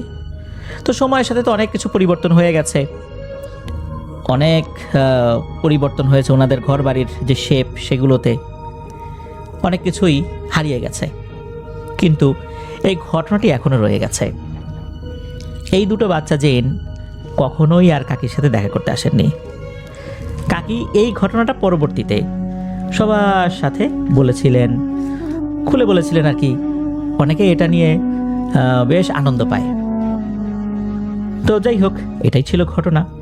প্রিয় লিসেনার্স, আপনার কাছে বা আপনাদের কাছে কেমন মনে হলো ঘটনাটি? আমার কাছে কিন্তু বেশ ভালো লেগেছে। ঘটনাটি ওইরকম ভয়ের না, তবে এই ঘটনাটার মধ্যে শিশুসুলভ এক অন্য ধরনের অনুভূতি রয়েছে। ছোটবেলাতে যখন ওই কাকির বয়সী আমরা ছিলাম, তখন কিন্তু অনেক আনন্দ করতাম, যেই আনন্দগুলো বয়সের সাথে সাথে শেষ হয়ে গেছে। ওই সময়ে ঈদের যে আনন্দটা ছিল, এখন কিন্তু সেই আনন্দটা মনে হয় হারিয়ে গেছে। সেই আম গাছটি শুধু এখন গল্পেই রয়েছে, এখন সেই আম গাছটি বাস্তবে আর নেই, আম গাছটিও কেটে ফেলা হয়েছে। প্রিয় লিসেনার্স, আশা করছি ঘটনাটি আপনাদের কাছে ভালো লেগেছে। আবারও ধন্যবাদ জানাচ্ছি রাকিব ভাইকে ডিফারেন্ট একটা ঘটনা আমাদের সাথে শেয়ার করার জন্য।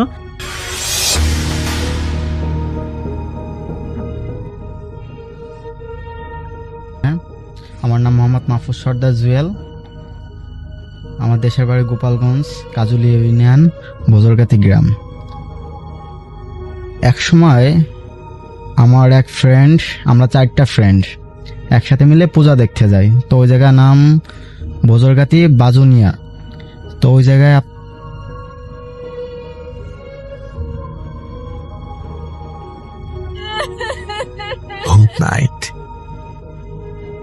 কিছু খোট বসে, মানে টাকা দিয়ে মানুষ পাশা খেলে, এরকম কিছু খোট বসে। বসার পরে ওই জায়গায় আমরা খোট খেলাইতে যাই। তো আমরা ছোট মানুষ, ওই জায়গায় গেছি, অনেক নাচ হইতেছে, গান হইতেছে, শুনতেছি, পূজা করতেছে, দেখতেছি। ওই জায়গায় যাইতেছি, যাওয়ার পরে আপনার যে কিছু প্রসাদ দিতেছে তাই খাইতেছি। খাওয়া দাওয়া শেষ, সবকিছু আমরা অনেক আনন্দ ফুর্তি করছি, ঢোল টোল বাজাইতেছে, সবকিছু করে টরে যখন কিনা রাত 11:30 একটু বেশি বাজবে, এরকম সময় আমরা রওনা দিই বাড়ির দিকে। 4টা ফ্রেন্ড আমরা, মোহাব্বত, নিজাম, পরে আপনার ছিল আপনার ওই যে নাইম ভাই। তো নাইম ভাই আমাদের এক ক্লাস সিনিয়র। তো আমরা এই 4 জন মিলে যাইতেছি। যাওয়ার পরে তো হাঁটতেছি। তো একজনের বাড়ি দক্ষিণ পাড়া, একজনের বাড়ি পূর্ব পাড়া, একজনের বাড়ি পশ্চিম পাড়া। তো আমার ছিল পশ্চিম পাড়া, আর ওই যে সিয়ামের ছিল পশ্চিম পাড়া। মানে আমরা 4টা ফ্রেন্ড। আচ্ছা, 4 জনের মধ্যে 2 জনের বাড়ি ছিল পশ্চিম পাড়াতে। হ্যাঁ, আমার আর ওই সিয়ামের। তো আমরা যাইতেছি, যাওয়ার পরে যাইতে তো ওদের বাড়ি সবাই ক্লোজ হয়ে গেছে, মানে ওরা ওদের বাড়ি চলে গেছে। তো আমরা আসতেছি আমাদের বাড়িতে আসার পরে তো আমাদের বাড়িতে ঢোকার আগে তো ও বলতেছে যে দেখ ওই সামনে তো একটা নাম আছে রিজালের ভিটা। আচ্ছা, ওই জায়গা খুব ভয়ানক, ওই জায়গায় পার হইতে আপনার 3 থেকে 4 মিনিট টাইম লাগে। তো ওই জায়গায় আমরা যাইতেছি, যাওয়ার পরে ও বলতেছে দেখ ওই জায়গা তো অমুক লোক মারা গেছিল, ওই জায়গা তো অনেক ভয়ানক অবস্থা, তুই যাবি কিনা। আমি বলতেছি এখন কি করব। তা আমরা ওই জায়গা সাধারণত স্মোক করতেছি, তো এক প্যাকেট সিগারেট কিনছি, সেই সিগারেট কেনার পরে সবাই খাওয়া দাওয়া শেষ, আর 2টা সিগারেট আছে। তো ও এমন কিছু ভয়ানক ঘটনা বলতেছে, দেখ আমার অনেক ভয় করতেছে, আমি কিভাবে ওই জায়গায় যাবো, আমি যাইতে পারবো না, ওই জায়গায় অনেক লোক মারা গেছে। তো আমি চিন্তা করতেছি যে কি করবো। ওর ওই কথা শুনে আমার লোম খাড়াই গেছে, যে আমি মানে বুঝতে পারছি না। তারপর মনের একটা সাহস দিতেছি ওরে যে দেখ সমস্যা নাই, গেলে আর কি হবে, অনেক রাত হয়েছে, এখন আমাদের কাছে টেলিফোনও নাই যে কেউ ফোন দিয়ে বলবো যে আমাদের এসে নিয়ে যাওয়ার কথা, কেউরই বলতে পারতেছি না। তো আস্তে আস্তে আস্তে যাইতেছি, তো সিগারেট 2টা ছিল, আমার ভয়তে ভয়তে দুজনে মিলে সিগারেট খেয়ে ফেলাইছি। হাতে কাঠি ছিল, কাঠি জ্বালাইতেছি, মেন রাস্তা দিয়ে যাইতেছি, যখন কিনা আমরা আমাদের বাড়ির রাস্তায় ঢুকার পরে আস্তে আস্তে যাইতেছি, তো ওই যে রিজালের যে ভিটা, ওই জায়গায় আমরা দেখতেছি প্রচুর পরিমাণ বন জঙ্গল। তো ওই যে কথা শুনছি, এর আগেও গেছি, কিন্তু এতটা ভয় আমি কোনোদিন পাইনি। সাধারণত 10টা 9টা বাজে সবাই যায়, তো ওই সময় বেজে গেছে রাত আমরা 12:30 মতন বাজে ফিরতে। তো ওই জায়গায় আমরা যাইতেছি, যাওয়ার পরে এখন ও বলতেছে, মানে ও আমার হাত ধরতেছে, আমারও অনেক ভয় লাগতেছে যে কি করব আমরা। তো আস্তে আস্তে আমরা যাইতেছি, যাওয়ার পরে এখন কি করব বুঝতেছি না। তো হঠাৎ করে যাইতেছি, তো ও যখন কিনা আমরা বাগানের ভিতরে ঢুকি, কেবলা 5 থেকে 7 সেকেন্ড এরকম হাঁটছি আমরা, হাঁটার পরে আমরা গেছি ওর ভিতরে। যাওয়ার পরে এখন ও হঠাৎ করে বলতেছে যে তুই আমার থাবা কেন মারলি। আচ্ছা, মানে ও বলছে যে আপনার যে বন্ধু বলছে যে তুই আমাকে কেন চড় মারলি। হ্যাঁ। তো আমি বলতেছি যে কই আমি তো তোর চড় মারি না। তখন আমার আরো ভিতরে অনেক ভয় লাগতেছে। ও কি বলে যে আমি ওরা চড় মারছি, মানে আমি তো তোর কোনো কিছু করি নাই, তা তুই এগুলো কেন বলতেছিস। পরে ও আমার ধাক্কাইতেছে, তুই আমার কেন চড় মারলি। তো অত রাত এখন আমারও মানে অনেক ভয় কাজ করছে, অনেক আমার ধাক্কাইতেছে। আমি বলতেছি দেখ তুই শান্ত হ, আমার আসলে এরকম আমি তোর করি নাই, তুই একটু শান্ত হ। তো ও আমার কোনো কথা শোনে না, জোরে ধাক্কাইতে। তো সাইডে একটা বাথরুম ছিল, পুরান আমলের একটা বাথরুম, ওই জায়গায় কেউ বেশি একটা ইউজ করে না, বেশি কি কেউ এখন ওই জায়গায় যায় না। তো ওই বাথরুমের সাইডে আমি পড়ে যাই, মানে ও এমন জোরে ধাক্কা দেয় আমি পড়ে যাওয়ার পর আমি জোরে চিৎকার দিই যে এরকম আমার তো সিয়াম তো মেরে ফেলালো, আমি কি করব। তো ও বলতেছে যে তোরে মারিয়ে ফেলাবো, ও এরকম ভাবে করতেছে, আমারে আসবে। এর ভিতরে বাড়ি থেকে সবাই মিলে লাইট নিয়ে বেরোছে, অতি জোরে চিৎকার মারার কারণে বাড়ি থেকে সবাই লাইট নিয়ে বেরোছে যে কি হলো। বলতেছে জুয়েল তোর কি আছে, তোর কোনো ভয় নাই, তুই দাঁড়া ওই জায়গায়, আমি আসতেছি। আমরা সবাই মিলে আসতেছি, মানে জোরে চিল্লাইতেছে, আর ওরা সবাই মিলে দৌড়ে আসতেছে। কারণ কি গ্রামে যদি এরকম কেউ যদি ভয় পায়, তাহলে জোরে চিল্লাইলে তার একটা সাহস বাড়ে, তার এরকম মানে এরকম তো অনেক ঘটনাই ঘটার পর এরকম আমাদের করে। তো সবাই মিলে দৌড়ে আইছে, তো আমার দাদি আইছে ওই জায়গায়, রিজাল দাদা সবার আগে বেরোয় গেছে। তো রিজাল দাদা মারা গেছে, রিজাল দাদা এসে আমার জোরে ধরার পর বলতেছে এই তোর কোনো ভয় নাই, তুই চুপ থাক, আমরাই যে আসি না, ওই এমনি ওটাই কিছু না, তোর সাথে আর কি করছে এই করছে। আমি তো ভয়তে শেষ যে কি হলো আমার সাথে, মানে আমি তো কিছু বুঝতেছি না, আমার লোমটম খাড়া গেছে। তো ও সাইড দিয়ে বলতেছে যে ও কই, আমি বলতেছি ও কো আমার কেন মারলো, ও কে, আমি বলছি কে, সিয়াম তো এই জায়গায় ছিল। পরে বলতেছে যে সিয়াম কো, পরে দেখতেছে সিয়াম সাইডে মানে জঙ্গলের ভিতরে ও বেহুশ হয়ে পড়ে রয়েছে। তো ও বেহুশ হয়ে পড়ে রয়েছে, এখন আমি আর অত দিকে তাকাইতেছি না, আমার সবাই মিলে বাড়ি নিয়ে গেছে। পরে আমি শুনি যে ওই জায়গায় বেহুশ হয়ে পড়েছিল। পরে আমার বাড়ি নিয়ে যাওয়ার পরে ওই তার 3 থেকে 4 দিন পরে ওর ঘাড়ে নাকি জেন আসে। তো আমরা সবাই মিলে যাই ওই জায়গায়, যাওয়ার পরে এখন ও খালি আমিও যখন ওই জায়গায় যাই তখন ও শুধু আমার নাম ধরে গালিগালাজ করতেছে যে তোরে মেরে ফেলাবো, তোরে খুন করবো, তোরে আমি বলছিলাম তুই আমার নিয়ে যাস না, তুই আমার কেন নিয়ে গেলি, এরকম ভাবে আমার বারবার বলতেছে। তো আমার ভিতরে তো অনেক ভয় কাজ করতেছে যে আসলে কি হলো ঘটনাটা। আমি করলাম কি, মানে ওই জায়গায় কিছু না বলে আমি চলে আসার পরে নাকি শুনলাম ওর গাড়ি যে নাইছে হুজুর এসে ছাড়াইছে, নাকি ছাড়াইতে পারি নেই এরকম কিছু। তো ও 7-8 দিন ধরে ঘর থেকে বেরোয় না বেরোনোর পরে এখন আমি তো বাড়ি রয়েছি, আমারও বাড়ির থেকে বেরোইতে দিতেছে না। তো রাত্রেবেলা আমি ঘুমাইতে পারি না, আমি চিৎকার করি, মানে ওই যে একটা ভয় আমার ভিতরে কাজ করতেছে যে আমি কি করলাম, আমার আসলে আসা ঠিক হয়নি। মানুষের চোর চলে গেলে বুদ্ধি যোগায়, ওরকম আমার মানে ভিতরে ভয়।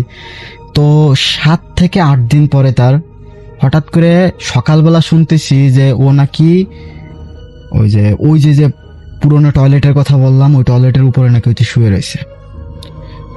মানে রাত যখন 1-2টা বাজে, তখন ওর মা জোরে জোরে চিৎকার করে বলতেছে যে আমার সিয়াম কই, আমার সিয়াম কই, এরকম জোরে জোরে চিৎকার মারতেছে। তো আমরা সবাই মিলে গেছি ওই জায়গায়। জোরে চিৎকার মারলে গ্রামে আসলে সবাই মিলে একসাথে আসে, একটা জোট আছে গ্রামে। সবাই মিলে একসাথে আসার পরে খুঁজতে খুঁজতে বাগানের ভিতরে আমরা পাই ওর ওই টয়লেটের ভিতরে দেখি যে শুয়ে রয়েছে। তো ঘটনা হয়েছে কি, ওর মা পরবর্তীতে বলে ও নাকি রাত 1-2টা বাজে ও বলতেছে যে যখন দরজা খুলছে তখন ওর মা বলতেছে যে কি ব্যাপার, তুই দরজা খুলতেছিস কেন? তো ও বলতেছে মা আমি একটু পুশ আপ করতে যাবো। তো বলতেছে আচ্ছা তুই যা। ওর মা ও উঠে নিয়ে অনেক নাকি ঘুম পাইছিল, তো মায়ের মন বুঝেনি, তো কামড় দিছে। তারপর হচ্ছে রাত 1-2টা বাজে তখন ওর মা জোরে জোরে চিৎকার মেরে বলতেছে যে আমার সিয়াম কই গেল। পরে দেখা ওই জায়গায় যাওয়ার পরে এখন হুজুর আনার পরে ওর বিহুশ, ওর হুশ করা, তো অজ্ঞান হয়ে গেছে। ওর হুশ করা হওয়ার পরে তার মানে মোটামুটি ওই জায়গা সুস্থ, কারোর সাথে কথা বলে না। ও কিরম যেন একটা মানে নিজে একলা একলা থাকতে পছন্দ করতেছে। আস্তে আস্তে একলা থাকতে হঠাৎ করে একদিনকে দেখে ওর হাতটা মানে এরকম মানে চারি সাইডে আঙ্গুল এরকম বেঁকা হয়ে গেছে। ও ভালো করে হাঁটতে না পারার পরে যখন কিনা ওরকম ঘটনা ঘটতে থাকে যে ও হাঁটতে পারতেছে না, ভালো করে বেঁকা হয়ে হাঁটতেছে, একটার পর একটা ওর জীবনে খালি দুর্ঘটনা ঘটতেছে। তারপরে আমি তো মানে ভয়তে শেষ যে কি হয়েছে আমার না জানি হয়। আমার দাদু আমারে গালিগালাজ করতেছে যে তোরে বলছি যে তুই পূজা দেখতে যাবি না, তুই তারপরে গেছিস, এখন কি হবে তুই তাই বল। তা আমি বলতেছি যে দাদু এখন কি হবে, আমি তো কিছু বলতে পারি না আমার দাদু আমার বকাঝকা করে বলতেছে তুই আর কোনোদিন যাবি না। তা আমিও বলছি আমি আর কোনোদিন যাব না। তো তার আর কিছুদিন পরে ওর যখন পুরোপুরি খারাপ অবস্থা, তখন আবার হুজুর এনে বলে যে ওরে আবার ঝাড়াইতেছে। তো ঝাড়ানোর পরে ওর ঘাড়ে জিন আনার পরে ওর ঘাড়ে যে জিনটা ওটা আসার পর বলতেছে যে তুই এর ঘাড়ে কেন আসলি, কি অপরাধ করছে বাচ্চা ছেলে, তুই এরা এরকম প্রতিবন্ধী করে দিবে, ওর তো একটা জীবন আছে, তুই ওর জীবনের দিকে তাকাবি না। বলতেছে যে না, ও আমার ধ্যান ভেঙে দিছে। ওই জিনের একটা নাম বলে, নামটা আমার মনে নাই। তো জিনের বয়সের কথা জিজ্ঞেস করে, ওর বয়স নাকি 117 বছর। ও নাকি বাচ্চা, ও নাকি ধ্যানে ছিল। তো আমরা দুজন যখন হাইটে যাওয়ার পর একটা যে গ্রাম অঞ্চলে সাধারণত যে নারকেল আছে না, নারকেল পচে যায় নিচে পড়ে থাকে, একটা খোলা বলে আমরা। তো ওইটা দিয়ে জোরে দেখার পরে জোরে একটা মানে আস্তে করে ওর যখন পায়ে বাঁধে সিটেন দিয়ে ফেলাই দেয় ওই যে ওয়াশরুমের পাশে, ঠাস করে ওই জায়গায় যে পড়ার পরে নাকি ওই কারণে নাকি ওর ধ্যান ভেঙে যায়। এই কারণে তো ওর উপর রাগ হয়ে ওরে এমন অবস্থা করছে ভাই, আপনি না দেখলে বিশ্বাস করবেন না। এখন বাইসে আছে আমাদের মাঝে, ও পুরা প্রতিবন্ধী হয়ে গেছে, ভালো করে হাঁটতে পারে না। কথা বলতে গেলে আমি যদি ওরে জিজ্ঞেস করি তুই কেমন আছিস, কয় মানে নিজের মানে বলতে পারে না যে ভালো আছি, এইটুক ভাষা বলতে পারে না। এখন তার এরকম অবস্থা। এই যে আমার একটা ঘটনা ছিল ভাই।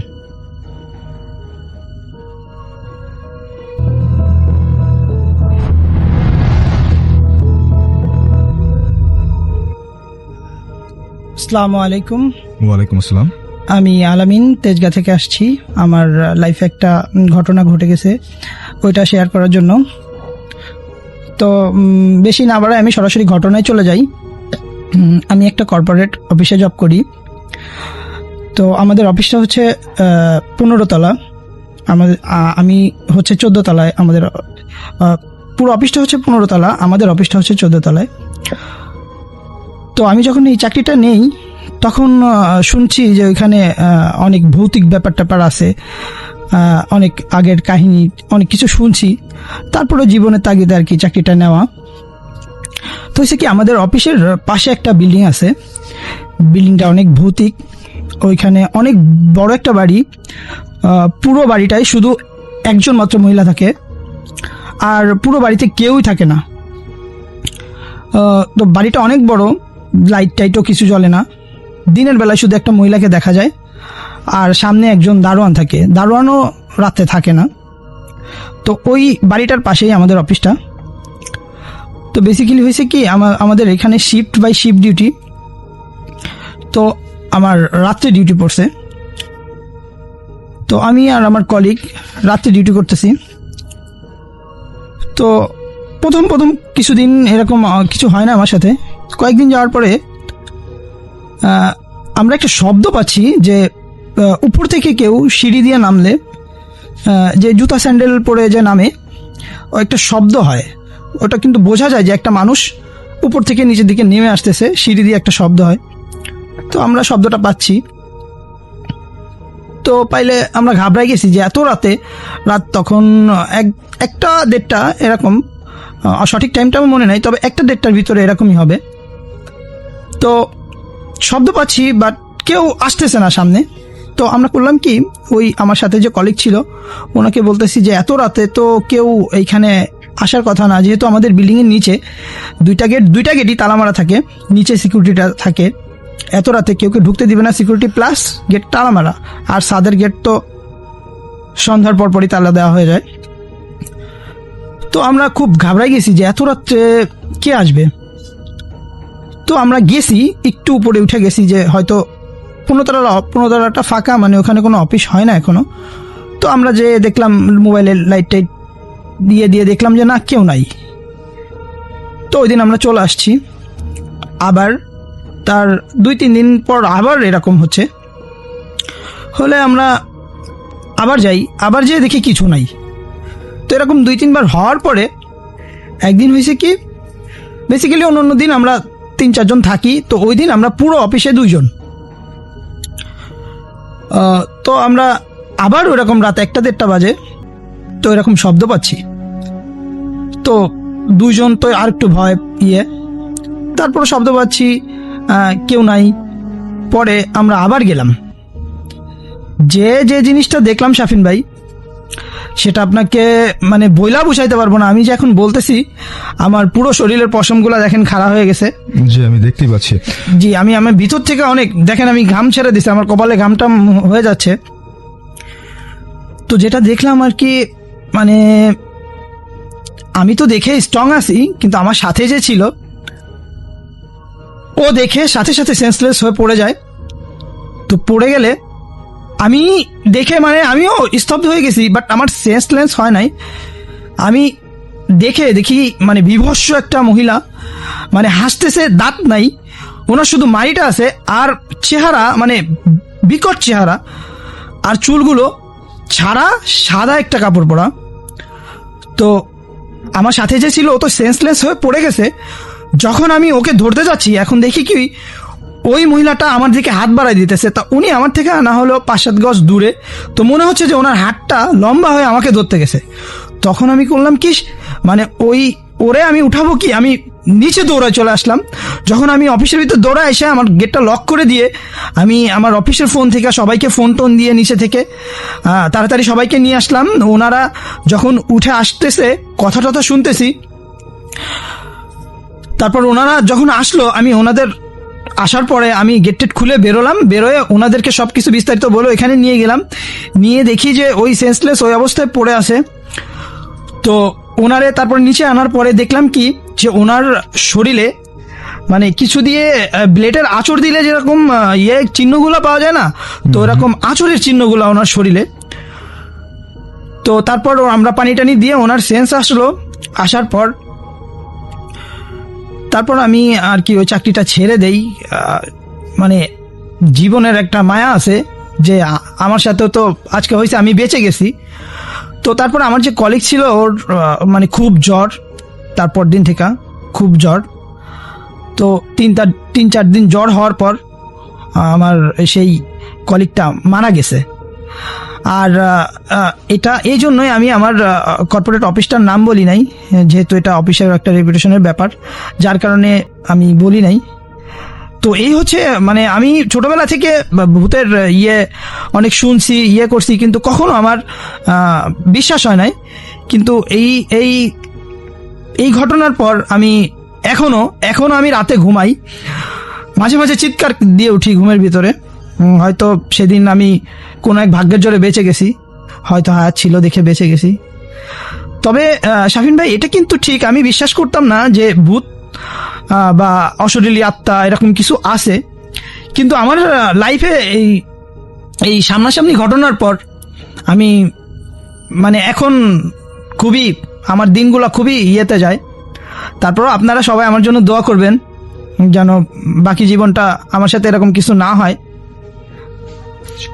আমি আমার এই কথা বলে আমার শেষ করতেছি।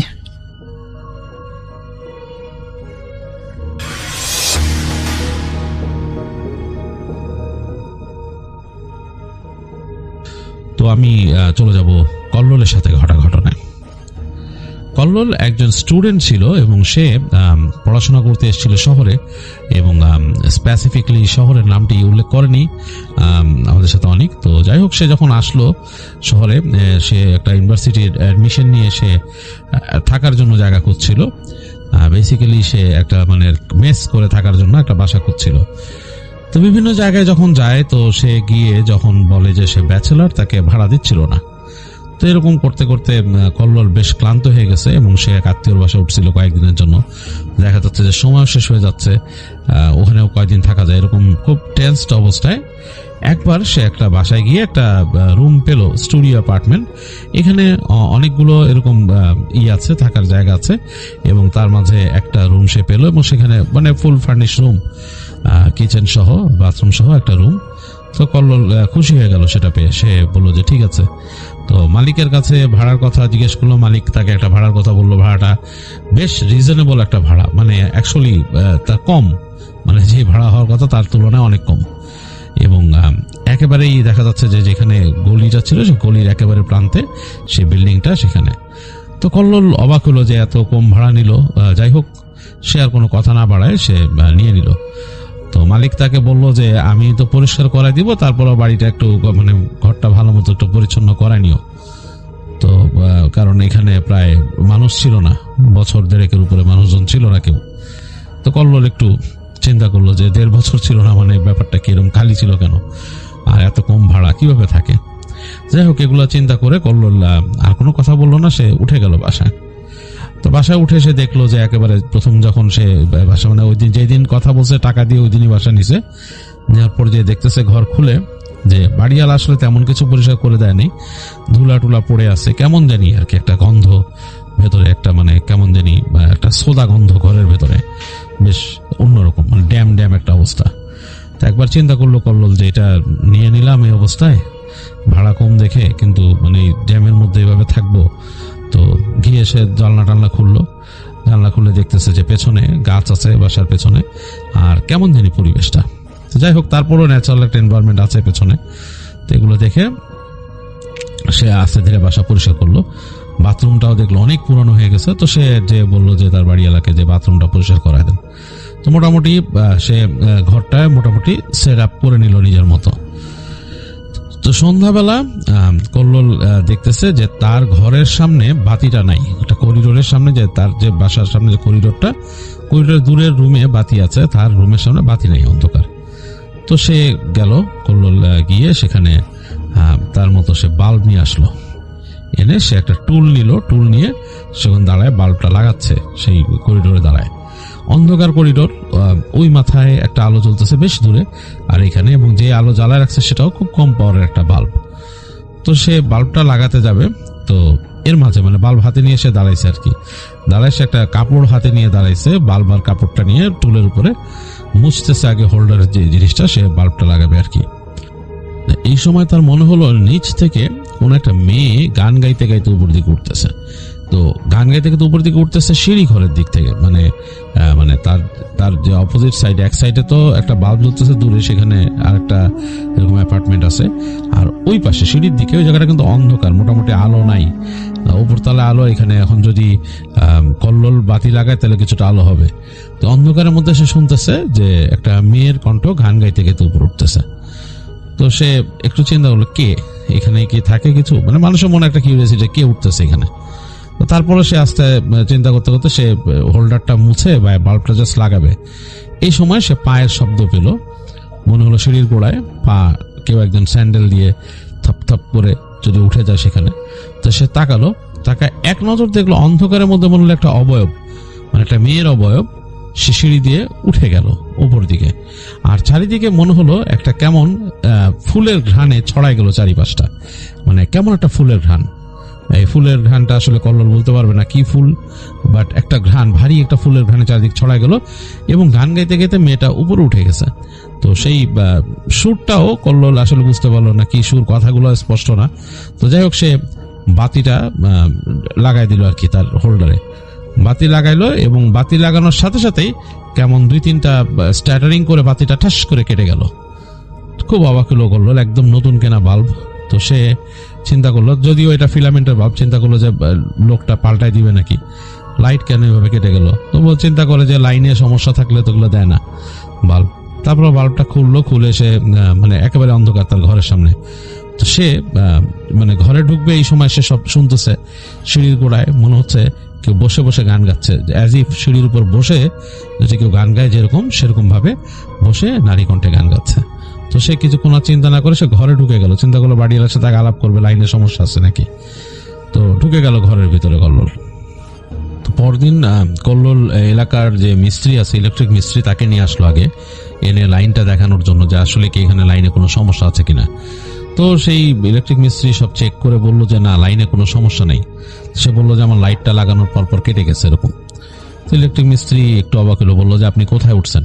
বলে যে এই যে এখানে এই ঘরে উঠছেন? বলে যে হ্যাঁ। বলে যে ভয় পান না? মিস্ত্রি জিজ্ঞেস করলো ভয় পান না? তো কল্লোল বললো কেন, ভয়ের কি আছে, আমি তো থাকলাম তো এখানে একদিন, ভয়ের তো কিছু দেখি না, কেন সমস্যা আছে? তো মিস্ত্রি হাসতেছে, হাসা বলে কি ভাই এই রুমে তো ঘাপলা আছে, বাড়িওয়ালা তো ভাড়া দিতে পারে না, জানেন না? মানে এই রুমের মধ্যে একটা মেয়ে এখানে মারা গেছিল আর কি, সে নিজে করে সে মারা গেছিল, মানে আত্মহত্যা করছিল এই জায়গায়। তো এরপর থেকে এই রুমটাতে মানুষ ভয় পায়। মানে আপনি মানে কিছু দেখেন নাই তাহলে কালকে থাকছেন? যে না, কালকে কিছু দেখি নাই, আমি যখন বাতি বাতি জ্বালাইতেছিলাম তখন মনে হলো যে একটা মেয়ে এখান থেকে উঠলো সিঁড়ি দিয়ে, কিন্তু পরে চিন্তা করছি আমি যেগুলো তো ছাদে যে কে করবে, ছাদে যে আবার মেয়েটা উঠছে, আবার দেখি সিঁড়ির ওখানে বসে গান গাইতেছে। একবার ভাবলাম আমার পাশের রুমে নাকি। মিস্ত্রি বলতেছে না না না, আপনার পাশের রুমে থাকে, উনি আলাদা, উনি অন্য মানুষ, উনি ওখানে থাকে, মানে সবসময় থাকেও না, মানে ওনারে আমি চিনি, এখানে কোনো মেয়ে থাকে না এই বিল্ডিং এ। আপনি তো ভাই খুব মানে সাহসী মানুষ, দেখছেন যে ওইটা আসলে কিন্তু মানে সমস্যা আছে এখানে। যাই হোক, আপনি আবার বললেন না বাড়িওয়ালা আঙ্কেলরে যে আপনার আমি এগুলো বলছি। তো কল্লোল আবার এগুলো শুনে বেশ একটু অস্বস্তিতে পড়ে। তো সে বলে যে লাইন ঠিক আছে তাহলে না? বলে না, লাইন ঠিক আছে, আপনি বাল্ব একটা লাগান, জ্বলবে। বাল্বটা গেছে কখন, কাটছে কখন? বলে যে ওই যে ওখানে যখন গান শুনতেছিল, মানে যখন লাগাইতে গেছি বাল্বটা লাগানোর সাথে সাথে জ্বলে কেটে গেছে। তো ভাই এগুলো আছে, এগুলো সমস্যা, মানুষজন অনেক সময় দেখা যাচ্ছে মানে উল্টাপাল্টা কিছু থাকলে এরকম কিছু হয়। তো যাই হোক, আপনি সাবধানে থাকেন আর দোয়া পড়ে থাকেন।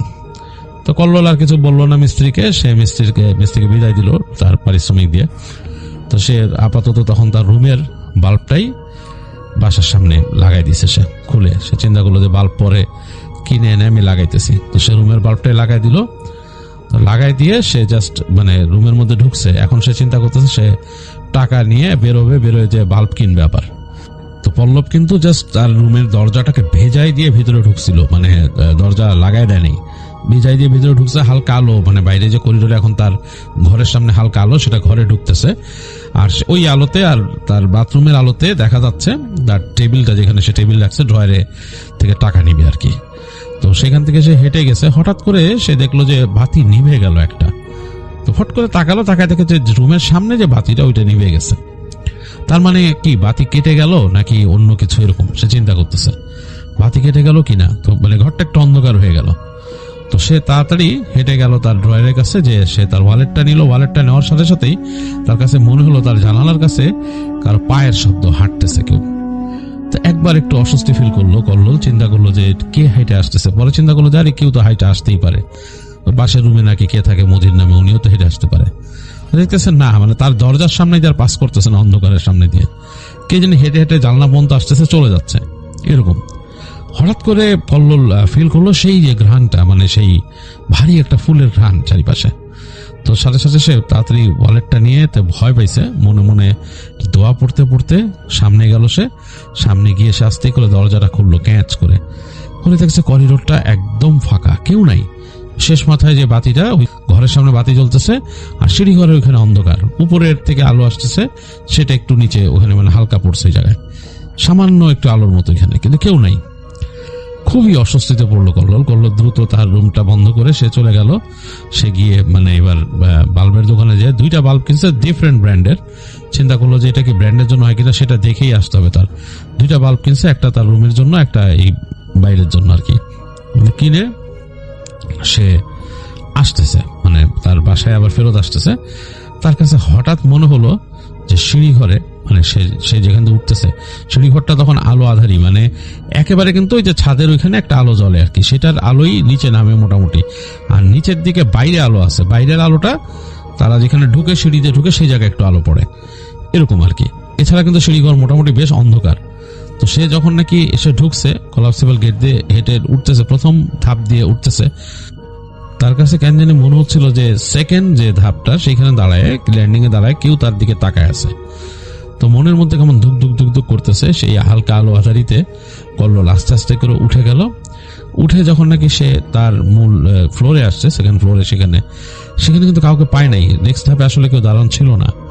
তো সে আস্তে করে দাঁড়ায় দেখলো যে এখানে কেউ নাই, পুরো জায়গাটা ফাঁকা। ছাদের দিকে উঠে গেছে একটা সিঁড়ি, আর উপর থেকেই আলোটা নামতেছে, ছাদের ওখান থেকে আলোটা নামতেছে।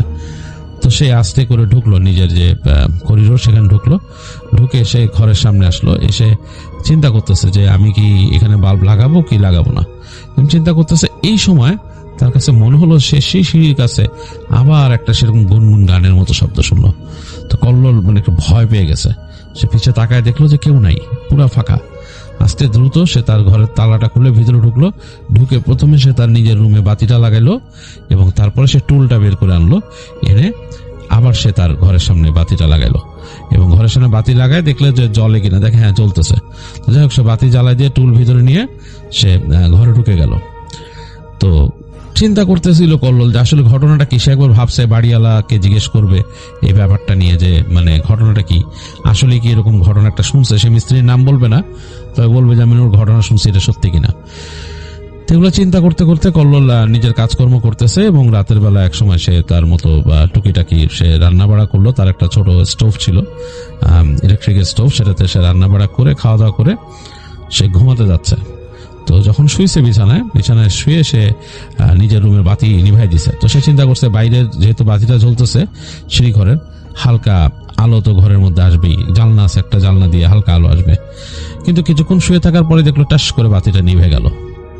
তো কল্লোলের একটু ভয় লাগলো। সে বুঝতে পারলো যে বাতিটা আসলেই টিকবে না, আর এটা আসলেই আনন্যাচারাল কোনো ব্যাপার, কারণ ইলেকট্রিক মিস্ত্রি বলে গেছে লাইনে কোনো সমস্যা নেই। তো সে অনেকক্ষণ শুয়েছিল, তার ঘুম আসতেছে না। তারপর সে হঠাৎ করে শব্দ পেল যে তার ওই করিডোর দিয়ে কেউ হাঁটতেছে, এবং স্যান্ডেলের ঘষা ঘষা শব্দ। এবং যখন এই শব্দটা দূরে চলে যায়, তখন একটা মেয়েলি কণ্ঠে গান শোনা যায়, এবং গানটার কিছু সে বোঝে না, মানে গানটার কোনো লাইন বা সুর, পরিচিত কোনো সুরও না। কিন্তু হ্যাঁ, সুর এখন পরিচিত, যেহেতু এই সুরটা সে আগেও শুনছে সিঁড়ির গোড়ায় গান গাইতে। তো কল্লোল অনেকক্ষণ শুনে সে নিজে নিজে দোয়া পড়ে ফু দিয়ে আস্তে করে ঘুমানোর চেষ্টা করে। তো ঘুমটা অত ক্লিয়ার আসতে চায় না, বাট অনেকক্ষণ পর ঘুম হয়। এরপর কল্লোল এই বিষয়ে আসলে বাড়িওয়ালাকে জিজ্ঞেস না করে আশেপাশের মানুষকে জিজ্ঞেস করছে। এই পাশের লোকটাকে সে পায় না, অনেক সময় খুঁজেই পায় না, যখনই চিন্তা করে দেখা করবে। তো আশেপাশের 2-1টা মানুষকে জিজ্ঞেস করছে যে এই বাসায় যে এরকম ঘটনা, এটা কি সত্যি কিনা, এটা শুনলাম আমি। তো সবাই বলছে যে হ্যাঁ, এখানে এরকম একটা অকারেন্স হয়েছিল, এবং মানুষ এখানে ভয় পায়, বাসায় কিন্তু মানুষ চলাফেরা করে না। আর আপনার পাশেই যে একটা লোক আছে, সেও তো সবসময় থাকে না, বাসাটা বেশিরভাগ সময় খালিই থাকে। তো বাসাটা কিন্তু ভয়ের। যাই হোক, এগুলো শোনার পরও কল্লোল আসলে এটা নিয়ে চিন্তা করে না, এবং যেহেতু তার কোনো ক্ষতি হয় নাই, সে নাকি ওই বাসায় 3 বছর ছিল, 3 বছর থাকছে তারপরে, এবং কখনো কিছু ফেস করে নাই সে, মানে ফেস করে নাই বলতে মানে কোনো ক্ষতি হয় নাই তার।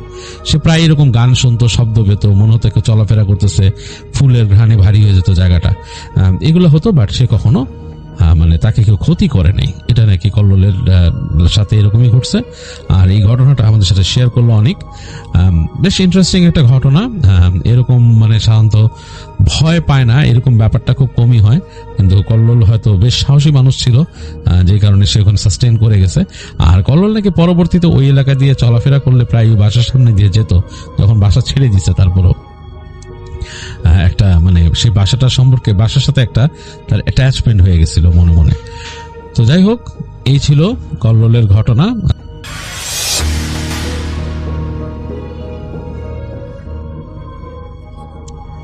আসসালামু আলাইকুম রাসেল ভাই, আশা করি আপনি ভালো আছেন। আমি জানি আপনি সব সময় ভালোর দলেই থাকেন। আমার নাম মোহাম্মদ রাজু মিয়া। আমার বাড়ি উত্তরবঙ্গের রংপুর বিভাগে লালমনিরহাট জেলা আদিতমারি থানা। আজকের যে ঘটনাটি বলতে চলেছি, এই ঘটনাটি আমার এলাকার একটি ঘটনাটি ঘটেছে আমার সঙ্গে। হঠাৎ করে একদিন আমি বাজারে যাওয়ার জন্য আমার বাইকটি বাইর করলাম। তখন সময় রাত 3টা। কেউ ছিল না আমার সঙ্গে। আমার একটা কাজ ছিল। এই কাজের জন্য বাজারে আমার একটা বন্ধু ফোন দিছে, সে বাসায় আসবে, অটো পাচ্ছিল না। বলতেছে যে বন্ধু তুই একটু আমাকে এসে নিয়ে জানা। বন্ধু ফোন দিছে, আমি তো অবশ্যই যাব। যাওয়ার জন্য বাইকটি বাইর করলাম। অর্ধেক রাস্তা গেতে না গেতেই আমার বাইকটির হঠাৎ করে তেল ফুরিয়ে গেল। আমি মনে করছিলাম যে সামনে একটা দোকান আছে, ওইখানে হয়তো তেল পাবো, কিন্তু ওই দোকানের সামনে একটা বড় বট গাছ ছিল। দোকানের বাতিটি দেখা যাচ্ছিল। কিছু দূর যাওয়ার পর দেখি ওই দোকানের সামনে যে বট গাছটায় একটা লম্বা চুল ছেড়ে দিয়ে একটা মেয়ে দাঁড়িয়ে আছে। আমি তো মনে করছিলাম কে জানি এই রাতে হয়তো পাগল টাগল হতে পারে, এখানে আশ্রয় নেছে।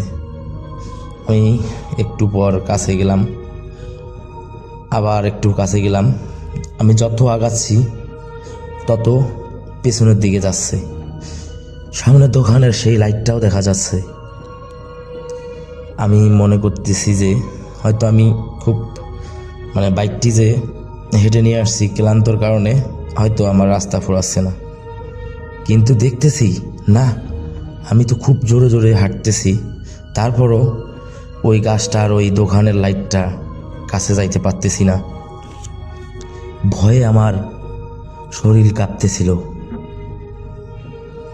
আর বন্ধু আমার এই দিক মধ্যে আমার ফোনে ফোন দিল, বলতেছে যে বন্ধু তুই কি আসবি কি আসবি না।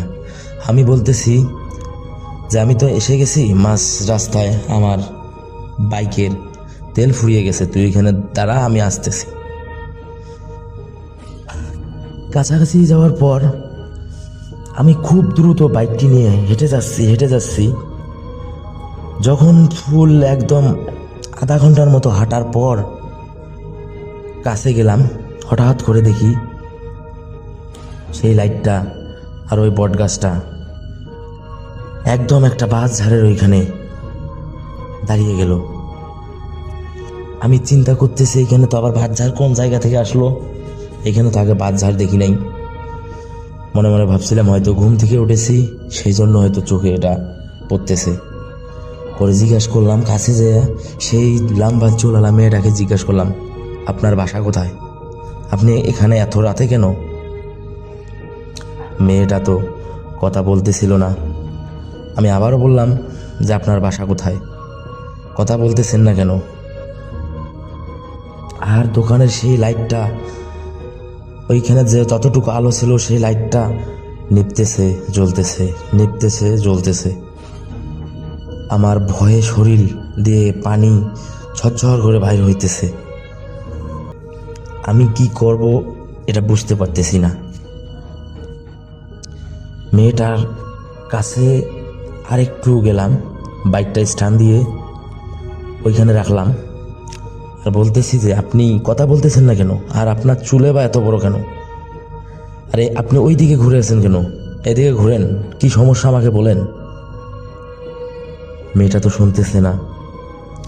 আমি কাছে যে ওর শরীরের হাত না দিতেই আমার দিকে এমনভাবে এমন একটা রূপে তাকালো, আমি মনে হয় ওইখানে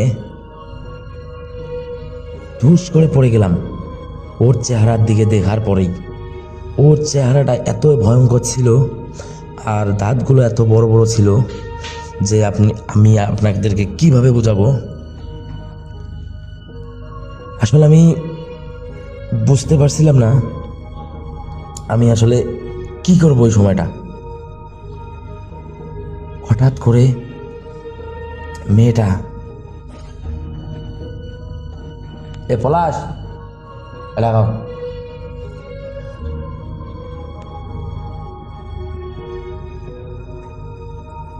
লক মারছে রে তোর মোবাইল। হঠাৎ করে ঘটনাটা আমার অর্ধেক কান হয়ে গেল, 5 মিনিট হয়েছে।